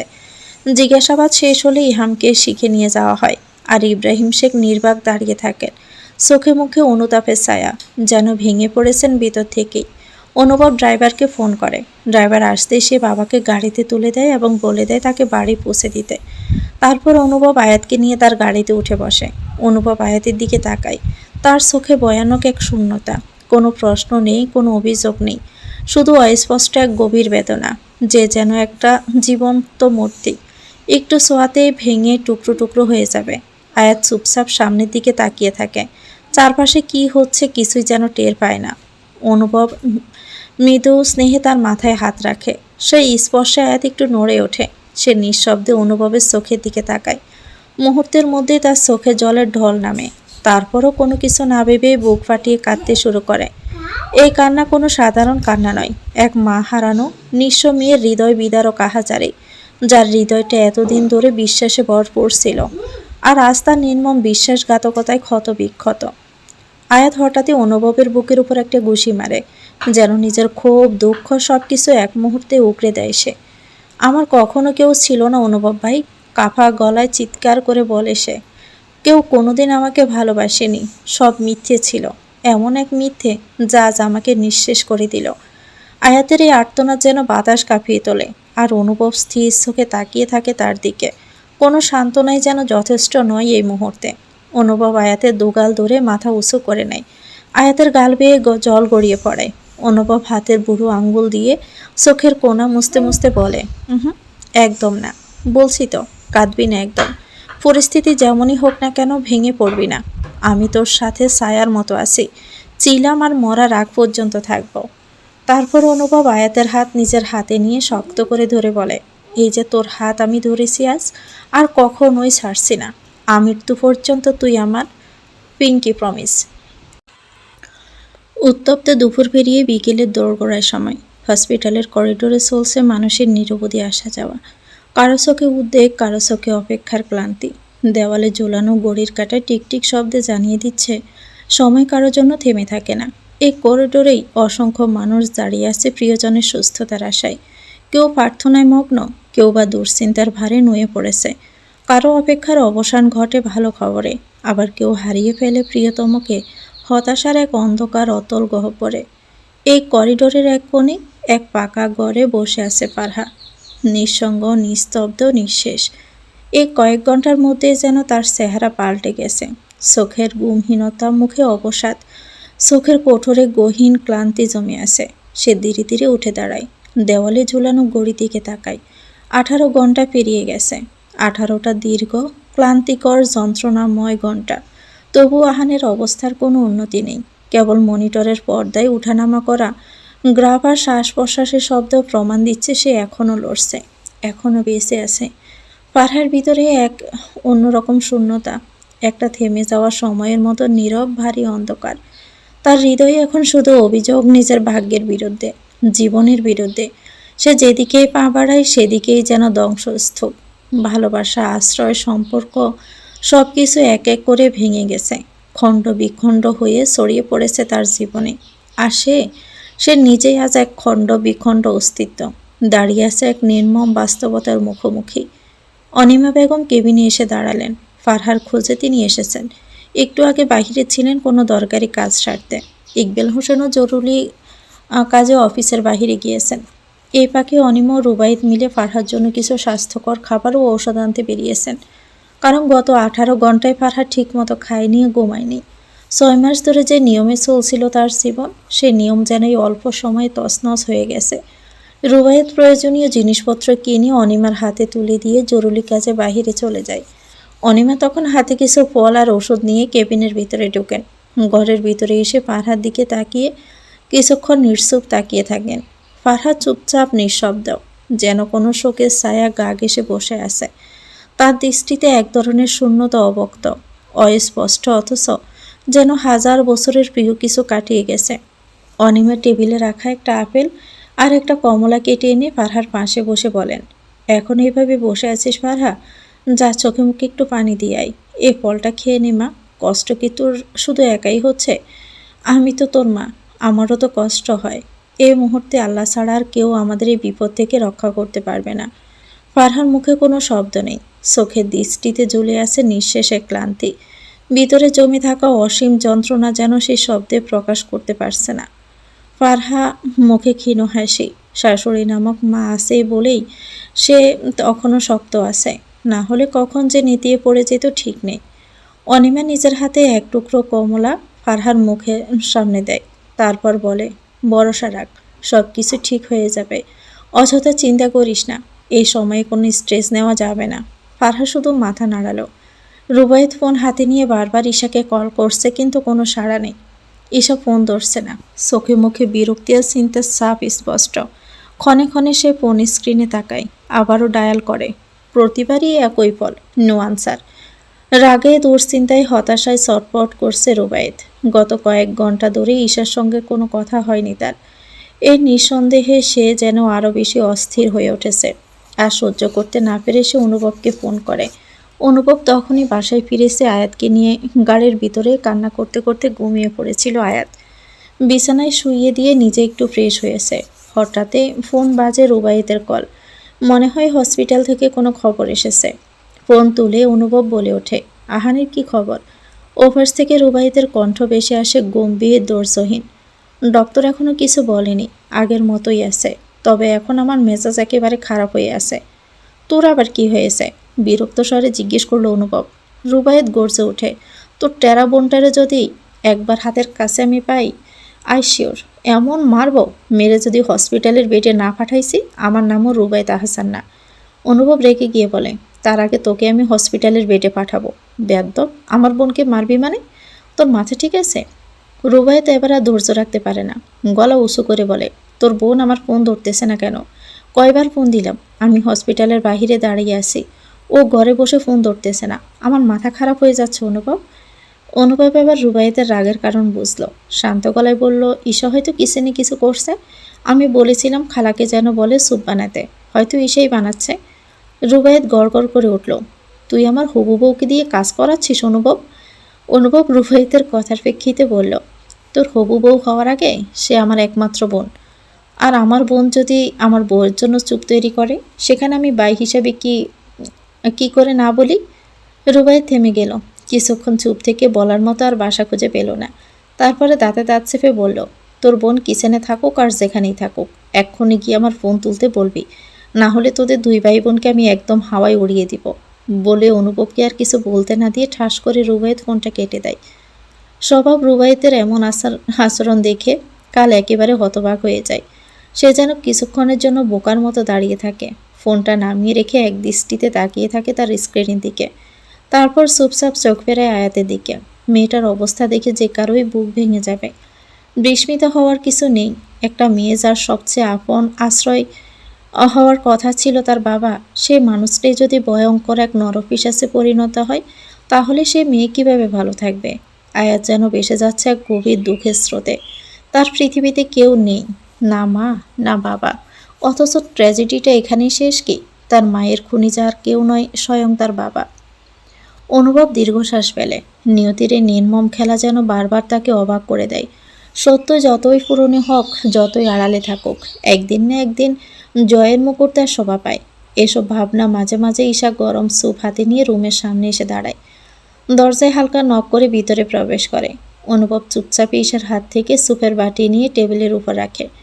ঈশা ইতিমধ্যে আয়াতের মাথার কাছে বসেছে। ঘুমন্ত আয়াতের ক্লান্ত মুখের দিকে তাকিয়ে কাঁপা কণ্ঠে জিজ্ঞেস করে, আপু অনেক কেঁদেছে তাই না ভাইয়া? অনুভব মাথা নাড়ে, তারপর বলে, আম্মু কোথায় ঈশা? আম্মু ঘরেই আছেন, বাবার শরীরটা একটু খারাপ, ওখান থেকে ফিরে রুমে শুয়ে পড়েছেন। আপুকে স্যুপটা খাইয়ে দাও ভাইয়া, না হলে ঠান্ডা হয়ে যাবে। আচ্ছা তুই এখন যা। ভাইয়ের নির্দেশে ঈশা পেছন ফিরতে আসমকে অনুভব আবার ডাক দেয়, দাঁড়া ঈশা। ঈশা থেমে যায়, ঘুরে দাঁড়ায় অনুভবের দিকে। কিছু বলবে ভাইয়া? রুবায়েত তোকে অনেকবার ফোন দিয়েছিল, ধরিসনি কেন? ঈশার মুখ শক্ত হয়ে যায়। মনে মনে রুবাইতের গোষ্ঠী উদ্ধার করতে থাকে সে। একটুও ভাবাত্ম না হয়ে শান্ত গলায় উত্তর দিল, বিজি ছিলাম ভাইয়া। অনুভব আর কিছু না বলে শুধু মাথা নাড়ে। আচ্ছা, তাহলে যা এখন। ঈশা দ্রুত পায়ে রুম থেকে বেরিয়ে যায়, আর মনের ভিতরে তীব্র রাগে পুষতে থাকে রুবাইতের প্রতি। ভাইয়ের সামনে কি এক লজ্জাজনক পরিস্থিতিতে পড়তে হলো। ঈশা বেরিয়ে যেতে অনুভব আয়াতের পাশে এসে বসল, তারপর মৃদু স্বরে ডাকতে লাগলো, লাভবার্ড। আয়াত একটু নড়ে চড়ে উঠল, আস্তে আস্তে চোখ মেলে তাকালো অনুভবের দিকে। ঝুলে থাকা অনুভবকে দেখে সে হঠাৎই তড়িৎ উঠে বসল, চোখে মুখে ক্লান্তির ছাপ স্পষ্ট। প্রচুর কাদার ফলে মাথাটা ভীষণ ব্যথা করছে, তবে সে ব্যথা কিছুই না এক বুক ভরা ভাঙাচোরার কাছে। ভিতরের যন্ত্রণা এতটাই তীব্র যে সে যেন নিঃশব্দে গোটা পৃথিবীকে ধ্বংস করে দিতে পারে। দুপুর পেরিয়ে বিকেল হয়ে গেছে, অথচ এখনও কিছুই খায়নি আয়াত। অনুভব বাটির স্যুপ সামনে এগিয়ে নিয়ে এসে বলল, স্যুপটা খেয়ে নে, অনেকক্ষণ কিছু খাসনি। আয়াত একবার চোখ ঘুরিয়ে তাকালো সেই বাটির দিকে, তারপর মুখটা বিকৃত করে বলল, আমি খাবো না, আমার খিদে নেই। অনুভবের কণ্ঠে আবার কঠিন হয়ে এলো, যেন কোনো আপোষ নেই, কোনো কথা নয়, খেতে যখন বলেছি তখন খেতেই হবে। ঠিক 5 মিনিটের মধ্যে খাওয়া শেষ করবি। আমি হসপিটালে একটা ফোন করে আসছি, ফিরে এসে যদি দেখি তোর খাওয়া শেষ হয়নি তাহলে কিন্তু খবর আছে। এ বলে সে মোবাইল হাতে নিয়ে বেলকনির দিকে চলে গেল। আয়াত চুপচাপে বসে রইল কিছুক্ষণ, একবার তাকালো অনুভবের দিকে, আরেকবার স্যুপের বাটির দিকে। অবশেষে মনে জেদ ছেড়ে 2 হাতে বাটি তুলে নিল, নাক মুখ চেপে ধরে খেতে শুরু করলো, যেন এই এক বাটি স্যুপের ভিতরে গিলে ফেলছে নিজের সমস্ত যন্ত্রণার কণ্ঠরোধ। ঈশা রুমে এসে নিজের ফোন হাতে নেয়, দেখতে পায় রুবাইতে 10টা মিসড কল। ঈশার চোখ কপালে, এতগুলো কল দিয়েছে। অনেকক্ষণ ধরেই ফোনটা হাতের কাছে ছিল না, মধ্য কথা সে নিচে ছিল আর ফোন উপরে। ঈশা না ভেবে তড়িৎ গড়ি করে রুবাইতের নাম্বারে কল দেয়। 2বার রিং হতে রুবাইত কল রিসিভ করে বলে, কই ছিলিস লিটল গার্ল? কতক্ষণ থেকে ফোন দিচ্ছিলাম, ফোন ধরছিলি না যে? আমি নিচে ছিলাম, রুবাইতের ফোন উপরে ছিল। এরপর থেকে যেখানেই থাকবি ফোন হাতে রাখবি, না হলে থাপড়ে গাল দুটো লাল করে দিব। রুবাইতের এমন কথা শুনে ঈশার মন কোঠের অভিমানেরা উড়ে এসে জমা হয়। নাক ফুলিয়ে বলে, কি বললে? রুবাইত জিভ কাটে, তারপর বলে, তোর গালে দুটো চুমু দিয়ে লাল করে দিব। ঈশা মুখ বাঁকিয়ে বলে, ছি, কি নির্লজ্জ লোক কোথাকার, কি কথার শ্রী। এই, তুমি না হসপিটালে বসে এসব কথা বলছো, লজ্জা করে না? হসপিটালেই তো কত সুন্দরী সুন্দরী নার্স আশেপাশে ঘুরে। ঈশা ব্রু কুঁচকে গেল, ঠান্ডা গলায় বলল, তো? রুবাইত ব্রু নাচিয়ে মজা করে বলল, তারপর আর কি? তাদের উপর আমার। এর আগে ঈশা ক্ষিপ্ত হয়ে বলে উঠল, তোমার কি রুবাইত ভাই? রুবাইত গম্ভীর হয়ে গেল, আমার মোটেও ইন্টারেস্ট নেই। ঈশা মনে যেন এক ধরনের স্বস্তি ফিরে এলো, না হলে এখনই সে রুবাইতকে জ্যান্ত কাঁচা চিবিয়ে খেত। ঈশা বলল, তোমার বন্ধু হসপিটালের বেডে পড়ে আছে আর তুমি আমার সাথে এসব মস্কারা করছো রুবাইত ভাই? রুবাইত হালকা হাসল, তোর ভাইয়েরও তো বন্ধু আমি। তোর ভাই তো ঠিকই বউ নিয়ে। ঈশার নিচু স্বরে জানালো, আপুর মনের অবস্থা ঠিক নেই, এসে না খেয়ে ঘুমিয়ে পড়েছে, তবে পাইয়া যাবে হয়তো একটু পরেই। রুবাইত হালকা গলায় বলল, বুঝেছি লিটল গার্ল, শোনো না। রুবাইতের এমন শীতল অথচ কোমল কণ্ঠে ঈশার শরীর কেঁপে ওঠে। কখনো তুই, কখনো তুমি, এই সব কিছু যেন তালগোল পাকিয়ে যাচ্ছে। শরীরটা শিওরে ওঠে, চোখে মুখে হালকা লালচে ভাব। রুবাইত আবার বলল, শুনছো লিটল গার্ল? ঈশার ঠোঁট হালকা কাঁপে, মৃদু স্বরে বলল, হুম। রুবাইতের গলা গম্ভীর হয়ে আসে, আই লাভ ইউ। ঈশার কণ্ঠ কাঁপা কাঁপা, হুম। রুবাইত জোরে বলল, কি হুঁ? স্পষ্ট করে বলো। ঈশার গলা যেন আটকে যায়, তারপর আস্তে করে বলল, আই লাভ ইউ টু। রুবাইত হেসে ফেলল, খুব জলদি তোমায় আমার বন্দিনী করছি। ইচ্ছে তো এখনই বুকের ভিতরে লুকিয়ে রাখি, কিন্তু সেটা যে বড্ড খারাপ দেখাবে। রুবাইত ভালো ছেলে বটে। ঈশা বিড়বিড় করে বলল, ভালো ছেলে না কসু? কি বিড়বিড় করছিস? ওপাশ থেকে প্রশ্ন এলো। কই কিছু না তো। ঈশা চুপ করে গেল। আচ্ছা, আর শোন, মনে রাখবি, এরপর যদি ফোন দিলে তোকে আমি না পাই তাহলে কিন্তু ওটাই করব। ঈশা একটু থমকে গিয়ে জিজ্ঞেস করলো, কোনটা? ওপাশ থেকে কণ্ঠে আবারও হাসির ছোঁয়া, ওই যে চুমু। ঈশার কপাল চাপড়ানোর শব্দ যেন ফোনের এপারেও শোনা গেল। তারপরও সে একটা কথা না বলে লজ্জায় মুখ লুকিয়ে লাইনটা কেটে দিল। রাত 8টা বাজে। অনুভব হাসপাতালের গেট পেরিয়ে ভিতরে ঢুকেই অনিকা বেগম ও ইকবাল সাহেবের সঙ্গে দেখা করল। রুবাই তো তার সঙ্গে ছিল। সন্ধ্যার দিকে এনামুল হক এসেছিলেন। আহানের খোঁজ নিয়েছেন, কিছু সময় পাশে থেকেও গেছেন। অনুভব হাঁটতে হাঁটতে আহানের কেবিনের সামনে এসে দাঁড়ায়। ভেতরে চোখ পড়তে দেখতে পায় ফারহা আহানের পায়ের কাছে বসে আছে। হয়তো সে চুপচাপ প্রহর গুনছে কখন আহানের জ্ঞান ফিরবে, কখন সে আবারও আগের মতো চোখ মেলে তাকাবে। ফারহার দিকে তাকিয়ে অনুভবের ভিতরটা হঠাৎই ভারী হয়ে আসে। বুকের ভিতরে জমে থাকা অপরাধ বোধ যেন চেপে ধরে তাকে। আজ আহান যে হসপিটালে জীবনের সঙ্গে লড়ছে, তার পিছনে যে অনুভবেরই নাম লেখা, সে কি অস্বীকার করতে পারে? এই তো বন্ধুত্বের প্রকৃত রূপ, যেখানে একে অপরের জন্য জীবনও দেওয়া যায়। ঠিক যেমন আহান করেছিল বন্ধুকে বাঁচাতে, নিজের বুক পেতে দিয়েছিল গুলির সামনে। সেই সাহসিকতা, সেই নিঃস্বার্থ ভালোবাসাই আজ তাকে চার দেওয়ালের মধ্যে অচেতন করে রেখেছে। আর অনুভব, সে দাঁড়িয়ে আছে সে দরজার সামনে, যার ওপাশে তার বন্ধু মৃত্যুর সঙ্গে পাঞ্জা লড়ছে। আর ফারহার চোখের অশ্রু, নিঃশব্দ অপেক্ষা আর ভাঙা মন সব মিলিয়ে তৈরি করে এক অনন্ত ব্যথার দৃশ্য। অনুভব ভাবে, জীবন তার কোন দিকে মোড় নিচ্ছে। একদিকে আয়াত, একদিকে আহান, কোন দিকে যাবে সে? এত কিছুর মাঝে ক্ষতের কথা যেন সে ভুলেই বসেছে। আহানের হাতের আঙ্গুল নড়ে ওঠে। প্রথমে ফারহা সেরকম খেয়াল না করলেও পর মুহূর্তে তার চোখে ধরা পড়ে বিষয়টা। ফারহা তড়িঘড়ি করে তাকায় সেদিকে। আসলেই আহানের হাত নড়ছে। ফারহা কী করবে ভেবে পাচ্ছে না, তাই দরজার দিকে তাকায়, দেখতে পায় অনুভব দাঁড়িয়ে আছে। ফারহা ধীরে ধীরে এগিয়ে আসে। দরজা খুলতে অনুভব বলে, কি হয়েছে ফারহা? ভাইয়া, আহান আহান ওর হাত নড়ছে, আমি দেখেছি। অনুভব চকিত হয়, হন্তদন্ত হয়ে ডক্টরকে ডেকে নিয়ে আসে। ডক্টর চেক করে বলে, কনগ্রাচুলেশনস, পেশেন্ট রেসপন্স করেছে, খুব শীঘ্রই জ্ঞান ফিরে আসবে, ভয়ের কোনো কারণ নেই। সকলের জিভেই যেন জল আসে, অনিমার চোখের পানি এসে যায়, মুখে হাসি ফুটে ওঠে। পরপর বলে, আলহামদুলিল্লাহ, আলহামদুলিল্লাহ। সময়ের তার নিজ গতিতে চলে যায়, কিন্তু ফেলে যায় কিছু স্মৃতি, কিছু বেদনা, কিছু ভুল ভালো, আবার কারো হাহাকার। দিনের পরিক্রমায় সেগুলো অতীতে রূপান্তরিত হয়। আর অতীতের ভালো খারাপ মিলিয়ে বর্তমানে আমরা আগামী জীবন পরিচালিত করি। তবে খারাপ সময় সে অভিজ্ঞতাগুলো আমাদের হৃদয়ে গেঁথে যায় আজীবনের জন্য, যা আমরা চাইলেও বলতে পারি না। আমরা সেটাই বলি যেটা আমাদের জীবনে কম সময়ের জন্য আসে, আবার চলে যায়। সেটা আমরা আমাদের মস্তিষ্কে ধারণ করি না। আর যেটা আমাদের মস্তিষ্কে ধারণ করি, সেটাতেই আমরা বাধা পড়ে যাই। আহানের জ্ঞান ফিরেছে কিছুক্ষণ আগেই।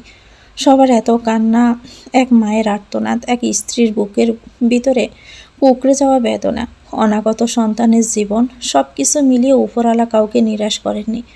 আহানের জ্ঞান ফিরে চোখ খুলতে সর্বপ্রথম ফারহার মুখটা দেখতে পেয়েছেন। ডক্টর আহানের রেসপন্স পেয়েই বলেছেন, সব ঠিক আছে, কিছুক্ষণের মাঝেই জ্ঞান ফিরে আসবে। ডক্টরের কথায় সবার বুক থেকে যেন ভারী পাথর মুহূর্তেই সরে যায়। তার একটু পরে আহান আস্তে আস্তে চোখ মেলে তাকায়। ফারহা সেখানেই বসেছিল, আহানের জ্ঞান ফেরার অপেক্ষায়। আহানের চোখ মেলানো দেখে অনিমা বেগমকে ডাক দেন। বৌমা ডাক শুনে অনিমা বেগম দ্রুত এসে দেখেন আহানের চোখের পাতা মেলছে। অনিমা চোখে জল এসে যায়। তারপর সবাই একে একে আহানের কেবিনে এসে দেখা করে যায়। ইব্রাহিম শেখ এসেছেন অহমিকাকে নিয়ে। অনুভবের বন্ধু হওয়ার সুবাদে আহানের আসা যাওয়া অন্যান্যদের চেয়ে বেশি ছিল। সে এক মায়ার বাঁধনে জড়িয়ে পড়ে শেখ পরিবারের সাথে। অহমিকা শেখ এসে অনিমার হাত ধরে বলে ওঠেন, আপা, আমার ছেলেটাকে বাঁচাতেই আজ আহানের এই অবস্থা। আপনাকে আমি কি বলে সান্ত্বনা দিব আমার জানা নেই। সে আপা, কি বলছেন? এভাবে বলবেন না। আহান আপনারও ছেলের মতো, তেমন অনুভবও আমার ছেলের মতোই। তাছাড়া তাদের বন্ধুত্বটা অনেক গভীর। আহানের জায়গায় অনুভব থাকলে আমারও এমনই কষ্ট হতো। দোয়া করবেন আপা। ডক্টর বলেছেন বিপদ কেটে গিয়েছে, অনেকটাই আশঙ্কামুক্ত। অহমিকা শেখ আহানের সাথে দেখা করেন, ফারহার সাথেও দেখা করেন। আয়াতের বান্ধবী হওয়ার সুবাদে মেয়েটা সম্পর্কে অনেক শুনেছেন তিনি। এই মেয়েটার জীবন স্ট্রাগলটা সহজ ছিল না। মায়া ভরা মেয়েটার একটু সুখের মুখ দেখেছে, এটাতেই এত বড় বিপদ। অহমিকা শেখ ফারহার মাথায় হাত বুলিয়ে দিয়ে বলে, চিন্তা করো না মা, সব ঠিক হয়ে যাবে। ফারহা সম্মতি দিয়ে মিহি কণ্ঠে বলে, দোয়া করবেন আন্টি। 8টার দিকে সকলে কেবিন থেকে চলে যায়। সকলে চলে গেলে ফারহা আহানের এক হাত নিজের হাতে নেয়। আহান ফারহার দিকে তাকিয়ে আসে, আর শুধু রোবটের মতো, মুখে তার অক্সিজেন মাস্ক। আহানের ওই দৃষ্টিতে হয়তো অনেক অবক্ত কথাগুলো লুকিয়ে আছে। ফারহা অভিযোগ নিয়ে বলে, আপনি খুব পাষাণ লোক আহান, আপনি এমনটা কেন করেছেন? আমার কথা একটাবারও ভাবলেন না? আমি যে একা, এই দুনিয়ায় আপনি ছাড়া কে বা আছে আমার? আপনি আমাকে অনেক কষ্ট দিয়েছেন আহান। আমায় আর কষ্ট দেবেন না বলেও আপনি আমাকে কষ্ট দিয়েছেন। আহানে থেকে কোনো জবাব আসে না। সে একভাবেই ফারহার দিকে তাকিয়ে আছে। না বলা কত কথা হয়তো জমে আছে। আহানের ইচ্ছে করছে চিৎকার করে বলতে, আমি তোমায় ছেড়ে যাইনি ফারহাপুল, তুমি আর আমাদের সন্তানকে ছেড়ে আমি যাইনি। আহানের চোখের কোণ দিয়ে জল গড়িয়ে পড়ে। ফারহা তা দেখে আবারও বলে, আপনার চোখে পানি কেন সামির? হুম। আহান, আমাকে কাঁদিয়ে আপনি কেন চোখের পানি ফেলছেন? আমার কতটা কষ্ট হয়েছে আপনি জানেন? এক মুহূর্তে যেন আমার পৃথিবী থমকে গিয়েছিল। আপনি হীনে কে আছে আমার এই পৃথিবীতে? মা বাবা থাকলেও আপনি আমার সবচাইতে একান্ত কাছের ব্যক্তিগত মানুষ, যার স্থলে আমি আমার সমস্ত সুখ খুঁজে পাই। সেই সুখটুকু হারালে আমি কি করে বেঁচে থাকতাম? একটা বার পাবেন তো? আমি এই কেবিনের দরজায় দাঁড়িয়ে আপনার জন্য প্রহর গুনছিলাম, কখন আপনি চোখ খুলে তাকাবেন, আমায় খুঁজবেন, আমাকে ডাকবেন, আমাদের সন্তানের সাথে কথা বলবেন। কত ডেকেছি আপনাকে আপনি জানেন? আপনি সাড়া দেননি একটা বারের জন্য, আমার কথা ভাবেননি। আপনি বেঈমান পুরুষ। আপনি কথা দিয়ে কথা রাখেননি, আদতেও আমার কথা মনে রাখেননি। আহান শুধু পারহার কথাগুলো শুনেছে আর তার দিকে তাকিয়ে আছে। তার যদি ক্ষমতা থাকতো তাহলে এখনই এই বেড ছেড়ে উঠে পারহাকে নিজের বুকে লুকিয়ে বলতো, আমার দেওয়া কষ্টগুলোকে ভালোবাসায় রূপান্তরিত করতাম। আমারও যে তোমাকে বড্ড বেশি প্রয়োজন, তুমি ছাড়া আর কি করে থাকি। তবে সেই মুহূর্তে অবক্ষয় কিছু বলতে সাধ্যটুকু তার নেই। পুরো শরীর তার নানান জায়গায় কাটাছেঁড়া ব্যান্ডেজ, বুকের গভীরে ক্ষততে ব্যান্ডেজ দেওয়া। আহানের হয়তো মনে হচ্ছে তার শরীরটা তার কাছে নেই। শূন্য দৃষ্টিতে সে শুধু তাকিয়ে আছে। ফারহা আবারও বলে ওঠে, আপনি একবার শুধু সুস্থ হয়ে নেন, আপনার দেওয়া এই কষ্টগুলো আমি শোধ করব। বাবুর জন্মের পরে আমি আপনার কোলে বাবুকে উঠতেই দিব না। আমি আমার সন্তানকে বলেছি আপনার উপরে রাগ করে থাকতে। ফারহার এমন বাচ্চা সুলভ কথা শুনে আহান অক্সিজেনের মাস্কের ভিতরে ঠোঁট নাড়ানোর চেষ্টা করে। ফারহা তা দেখে বলে, এই না, মোটেও না, আপনি এখন কিছু বলবেন না। আপনার যা বলার আপনি সুস্থ হয়ে বলবেন। এই একদিনই হয়তো ফারহার কাছে এক যুগের সমান হয়ে উঠেছে। প্রিয় মানুষকে কাছে না পাওয়া, ধরা চড়ার বাহিরে চলে গেলে আমাদের হৃদয় ক্ষতবিক্ষত হয়ে যায়। ফারহারও তেমন ক্ষতবিক্ষত হৃদয় হয়ে গেছে। তবে আহানের সুস্থতাই যেন নিজেকে নতুন করে উপলব্ধি করতে পেরেছে। একে অন্যের প্রতি প্রেম মোহ তাদেরকে আলাদা করতে পারেনি। আহানকে মৃত্যুর মুখ থেকে ফিরিয়ে বিধাতা তাদের আবারও এক করে দিয়েছে। ইব্রাহিম শেখ ও অহমিকা শেখ ম্যানশনের উদ্দেশ্যে চলে গিয়েছে। রাত 10:50। অনুভব ও রুবায়েত দাঁড়িয়ে আছে। অনুভব নিজের ফোনটা বের করে আয়াতের নাম্বারে ফোন দেয়। আয়াতও এসে ম্যানশনেই আছে। তাছাড়া মা বাবাও ফুসে গিয়েছে, কিন্তু আয়াত ফোন ধরছে না। অনুভবের ভিতরটা ধক করে উঠল। অতিশোকে মেয়েটা আবার কিছু করে না বসে। অনুভব আবারও কল দেওয়ার জন্য উদ্যত হতে আজকের তারিখটা দেখে চমকে ওঠে। সে তো ভুলেই বসেছিল আজকের তারিখটার কথা। আজ 3রা সেপ্টেম্বর। আজ আয়াতের জন্মদিন ছিল, কিন্তু এই বছরের জন্মদিনটা যেন তার শোকের ছায়া নেমে এসেছে। অনুভব রুবায়েতকে বলল, আজ কত তারিখ রুবায়েত? রুবায়েত ফোন বের করে দেখে বলল, 3রা সেপ্টেম্বর। কেন? হঠাৎই রুবায়েতেরও খেয়াল হয় আজকের তারিখটা। রুবায়েত অনুভবের দিকে তাকিয়ে বলে, ভাই তুই বরং চলে যা। আয়াতের মন মানসিকতা একেবারে ঠিক নেই। সব কিছু জানার পরেও আয়াত কী থেকে কী করবে জানা নেই। তাছাড়া আয়াত যদি কিছু করে বসে তখন? কালকেই ছোটো মামার বিষয়ে জেনেছে আর আজ জন্মদিন। তুই প্লিজ চলে যা ভাই। রাতের আকাশটা হঠাৎ করে মেঘলা হয়ে যায়। মেঘের আড়ালে চাঁদ লুকিয়ে পড়ে। শিরশির করে বাতাস বয়ে যায়। অনুভব দেরি করে না, দ্রুত গাড়ি নিয়ে চলে যায়। তার আগের অহমিকা শেখকে ফোন দেয়। তিনি জানান আয়াত রুমে আছে। তারপর ফোন পকেটে রেখে সে রওনা হয়। ইতিমধ্যে ঝিরঝির করে বৃষ্টি শুরু হয়ে গিয়েছে। দমকা হাওয়ায় সব কিছু যেন এলোমেলো করে দিচ্ছে। 30 মিনিট ড্রাইভ করার পর অনুভব শেখ ম্যানশনে ফিরে আসে। গাড়ি পার্কিং এরিয়াতে রেখে দৌড়ে ভিতরে আসে। কলিং বেল বারবার চাপে। রহিমা এসে দরজা খুলে দিয়ে দেখে ভিজা অবস্থায় অনুভব দাঁড়িয়ে আছে। তাই রহিমা বলল, অনুভব বাবা, তুমি ভিজে গেছো একেবারে। অনুভব তৎক্ষণাৎই বলল, আয়াত কই খালা? আয়াত মা তো ঘরে। কেন? এমনিতেই। আব্বু আম্মু কি ঘুমিয়েছেন? হ বাজান। আচ্ছা আমি উপরে যাচ্ছি। এই বলে দৌড়ে উপরে উঠে যায় সে। উপরতলায় পৌঁছে ঘরের দরজা চাপানো দেখে অনুভবের হৃদয় কেমন করে ওঠে। অস্থির হাতে সে দরজাটা ঠেলে ভিতরে প্রবেশ করে। চোখ দুটো জহুরি দৃষ্টিতে পুরো গড় চষে বেড়ায়, কিন্তু কোথাও আয়াতকে দেখতে পায় না। এক অজানা শঙ্কায় ভিতরটা মোচড় দিয়ে ওঠে অনুভবের। এক মুহূর্ত দেরি না করে সে ছুটে যায় বেলকনির দিকে, কিন্তু সেখানেও আয়াতের কোনো চিহ্ন নেই। চোখে মুখে আতঙ্ক ছড়িয়ে পড়ে। বারবার ঘরের প্রতিটি কোণে তন্ন তন্ন করে খোঁজে, কিন্তু কোথাও আয়াতকে পায় না। বাহিরে বৃষ্টির প্রকোপ যেন বেড়ে গিয়েছে। অনুভব ছাদের কথা মনে হতে দৌড়ে ছাদে চলে আসে। ছাদের দরজায় পা রাখতে অনুভব কাকভেজা অবস্থায় আয়াতকে দেখতে পায়। অন্ধকার ছাদে বিদ্যুতের জলকানিতে অনুভব আয়াতকে স্পষ্ট দেখতে পায়। অনুভব দ্রুত আয়াতের কাছে গিয়ে আয়াতকে নিজের দিকে টেনে নেয়। তারপর কোলে তুলে নিয়ে রুমে চলে আসে। আয়াত কাঁদছে এখনো। অনুভব আয়াতের মুখটা উঁচু করে ধরে বলে, পাগল হয়ে গেছিস তুই জান? এ রাতের বেলায় বৃষ্টিতে কেন ভিজছিস?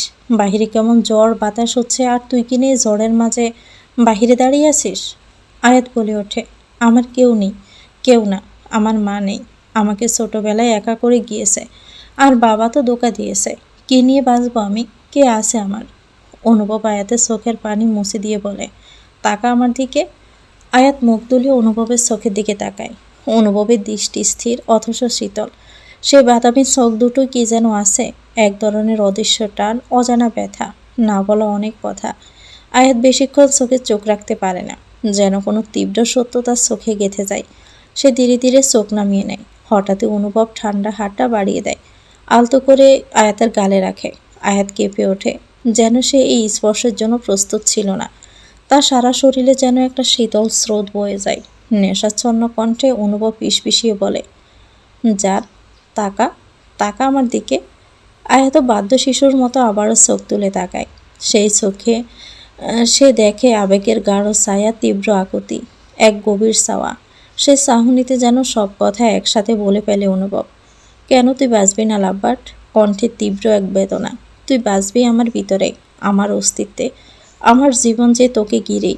তুই না থাকলে আমি কেমন করে বাঁচব? বল আয়াত। আয়াত কিছু বলতে পারে না। তার চোখ স্থির হয়ে থাকে অনুভবের মুখে।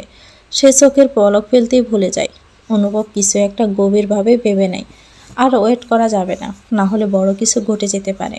অনুভব তাকায় আয়াতের বেজা কাপড়ের দিকে। বেজা কাপড়ের শরীরের ভাঁজ স্পষ্ট ফুটে উঠেছে। আয়াতকে যেন এক আবেদনময়ী লাগছে যেন। বুঝতে পারে এভাবে রাখা ঠিক নয়। চেঞ্জ করে নি আয়াত। আর হ্যাঁ, সাদা শার্টটা পরবি। আয়াত নিঃশব্দে উঠে যায়। এখন তার কাছে এই অনুরোধগুলো নতুন নয়। যেদিন থেকে অনুভব তাকে এই ঘরে এনেছে, সেদিন থেকে সাদা শার্ট যেন তার একান্ত পরিচয় হয়ে উঠেছে। সে দ্রুত জামা কাপড় বদলায়, তারপর ধীরে ধীরে ঘরের দরজাটা ঠেলে বেরিয়ে আসে আয়াত। কিন্তু ঘরটা খালি, অনুভব নেই। আয়াত ঘরের জানালার কাছে গিয়ে দাঁড়ায়। তার বৈরী এই আবহাওয়াটা প্রতিকূলার থেকেও তার মনের ঝড় সব থেকে বড়। কিন্তু তার কি করা উচিত? ভাগ্য তার এত নির্মম কেন? গত জন্মদিনে সে বাবার সাথে কত আনন্দের সাথে কাটালো, আর এই জন্মদিনে? আয়াত বুক ছিঁড়ে নিঃশ্বাস ফেলে। নিজের নিয়তি দেখে এক তুচ্ছ হাসি জড়ে পড়ে ঠোঁটের কোণে। ভেতরটা যেন হঠাৎই খালি হয়ে আসে। আয়াত চুপচাপ দাঁড়িয়ে থাকে। কিছুক্ষণ অনুভব এগিয়ে এসে তার দিকে। আয়াতকে দেখে এক মুহূর্ত থামে, তারপর নিঃশব্দে তার পাশে গিয়ে দাঁড়ায়। আস্তে করে কোমরে হাত রাখে অনুভব, যেন খুব সাবধানে তাকে নিজের নীরবতায় জড়িয়ে নেয়। আয়াত একটু আঁতকে ওঠে, কিন্তু অনুভবের উপস্থিতির ভয় টের পেয়ে চুপ করে থাকে। তারপর অনুভব কোমরটা একটু জোরে চেপে ধরে, নিচু কণ্ঠে দৃঢ় কণ্ঠে বলল, জান। আয়াতের শরীর কেমন যেন কেঁপে ওঠে, চোখে অজানা ভয়, মনটা এলোমেলো। অনুভবের চোখে আজ যেন অন্য এক আলো, অন্য এক গভীরতা। এ চোখ সে চেনে না, এ চাহনির ব্যাখ্যা খুঁজে পায় না। তার ঘাড়ে অনুভবের গরম নিঃশ্বাস লাগতেই একটা অদ্ভুত শিহরণ খেলে যায় শরীর জুড়ে। নিঃশ্বাসে যেন কথার চেয়েও বেশি কিছু বলা হয়ে যায়। আস্তে আস্তে অনুভবের হাত চলতে থাকে আয়াতের শরীরের উপর দিয়ে, অনিয়ন্ত্রিত, অনিশ্চিত। আয়াতের শরীরে তখন কাঁপন, মনে অস্থিরতা, নিজেকে সামলানো দায় হয়ে পড়ে। অনুভবের স্পর্শ তাকে ভিতর থেকে নাড়িয়ে দেয়। পরিচিত মানুষের এই অচেনা রূপে সে হতবাক। বাহিরের বাতাস জানালার পাক গলে ঘরে ঢুকছে হু হু করে। পর্দাগুলো এলোমেলো নড়ছে বাতাসের দোলায়। আকাশ যেন ছিঁড়ে বৃষ্টি ঝরছে নিরন্তর ছন্দহীন তালে। অনুভব আয়াতকে নিজের দিকে ঘুরিয়ে নেয়। আয়াত চোখ নামিয়ে রাখে। কিছু বলার আগেই হঠাৎ অনুভব মুখ ডুবিয়ে দেয় আয়াতের গলায়। অপ্রস্তুত হয়ে যায় আয়াত। অবচেতন সেই অনুভবের চুল খামছে ধরে। অনুভব তার গলায় আলতো করে কামড় দেয়। ব্যথা পায় আয়াত, কিন্তু মুখে শব্দ করে না। তার পুরো শরীর যেন জমে যায়। আয়াত কাঁপা গলায় কিছু বলতে চাইলে অনুভব তার ঠোঁট নিজের দখলে নিয়ে নেয়। আয়াত থমকে যায়, অসহায় হয়ে পড়ে। নিজেকে ছাড়ানোর চেষ্টাও ব্যর্থ হয়। অনুভব যেন ডুবে যায় তার প্রেয়সীর প্রেমে, বৃষ্টি আর ভালোবাসার মৌসুমে। 5 মিনিট পর অনুভব তাকে ছেড়ে দিলে আয়াত এক দীর্ঘ দম নেয়। অনুভব নিজের আঙ্গুল দিয়ে আয়াতের ঠোঁট থেকে বেজা মুছে নেয়। আয়াত তাকায় অনুভবের চোখে, সেই চোখে এক অদ্ভুত নেশা। কাঁপা কাঁপা কণ্ঠে আয়াত বলে, আপনার কি হয়েছে অনুভব ভাই, এমন করছেন কেন? অনুভব গম্ভীর গলায় উত্তর দিল, তোকে চাইছি আয়াত, হবি আমার। সমস্ত অতীত বলে সব গ্লানিকে পেছনে ফেলে তোকে চাইছি আমার একান্ত করে। মানে মানে এই বর্ষার মৌসুমে সব ভুলে তুই আমি একসাথে নতুন এক ভালোবাসার মৌসুমে। আয়াত বুঝে না এত কঠিন কথা, শুধু চেয়ে থাকে।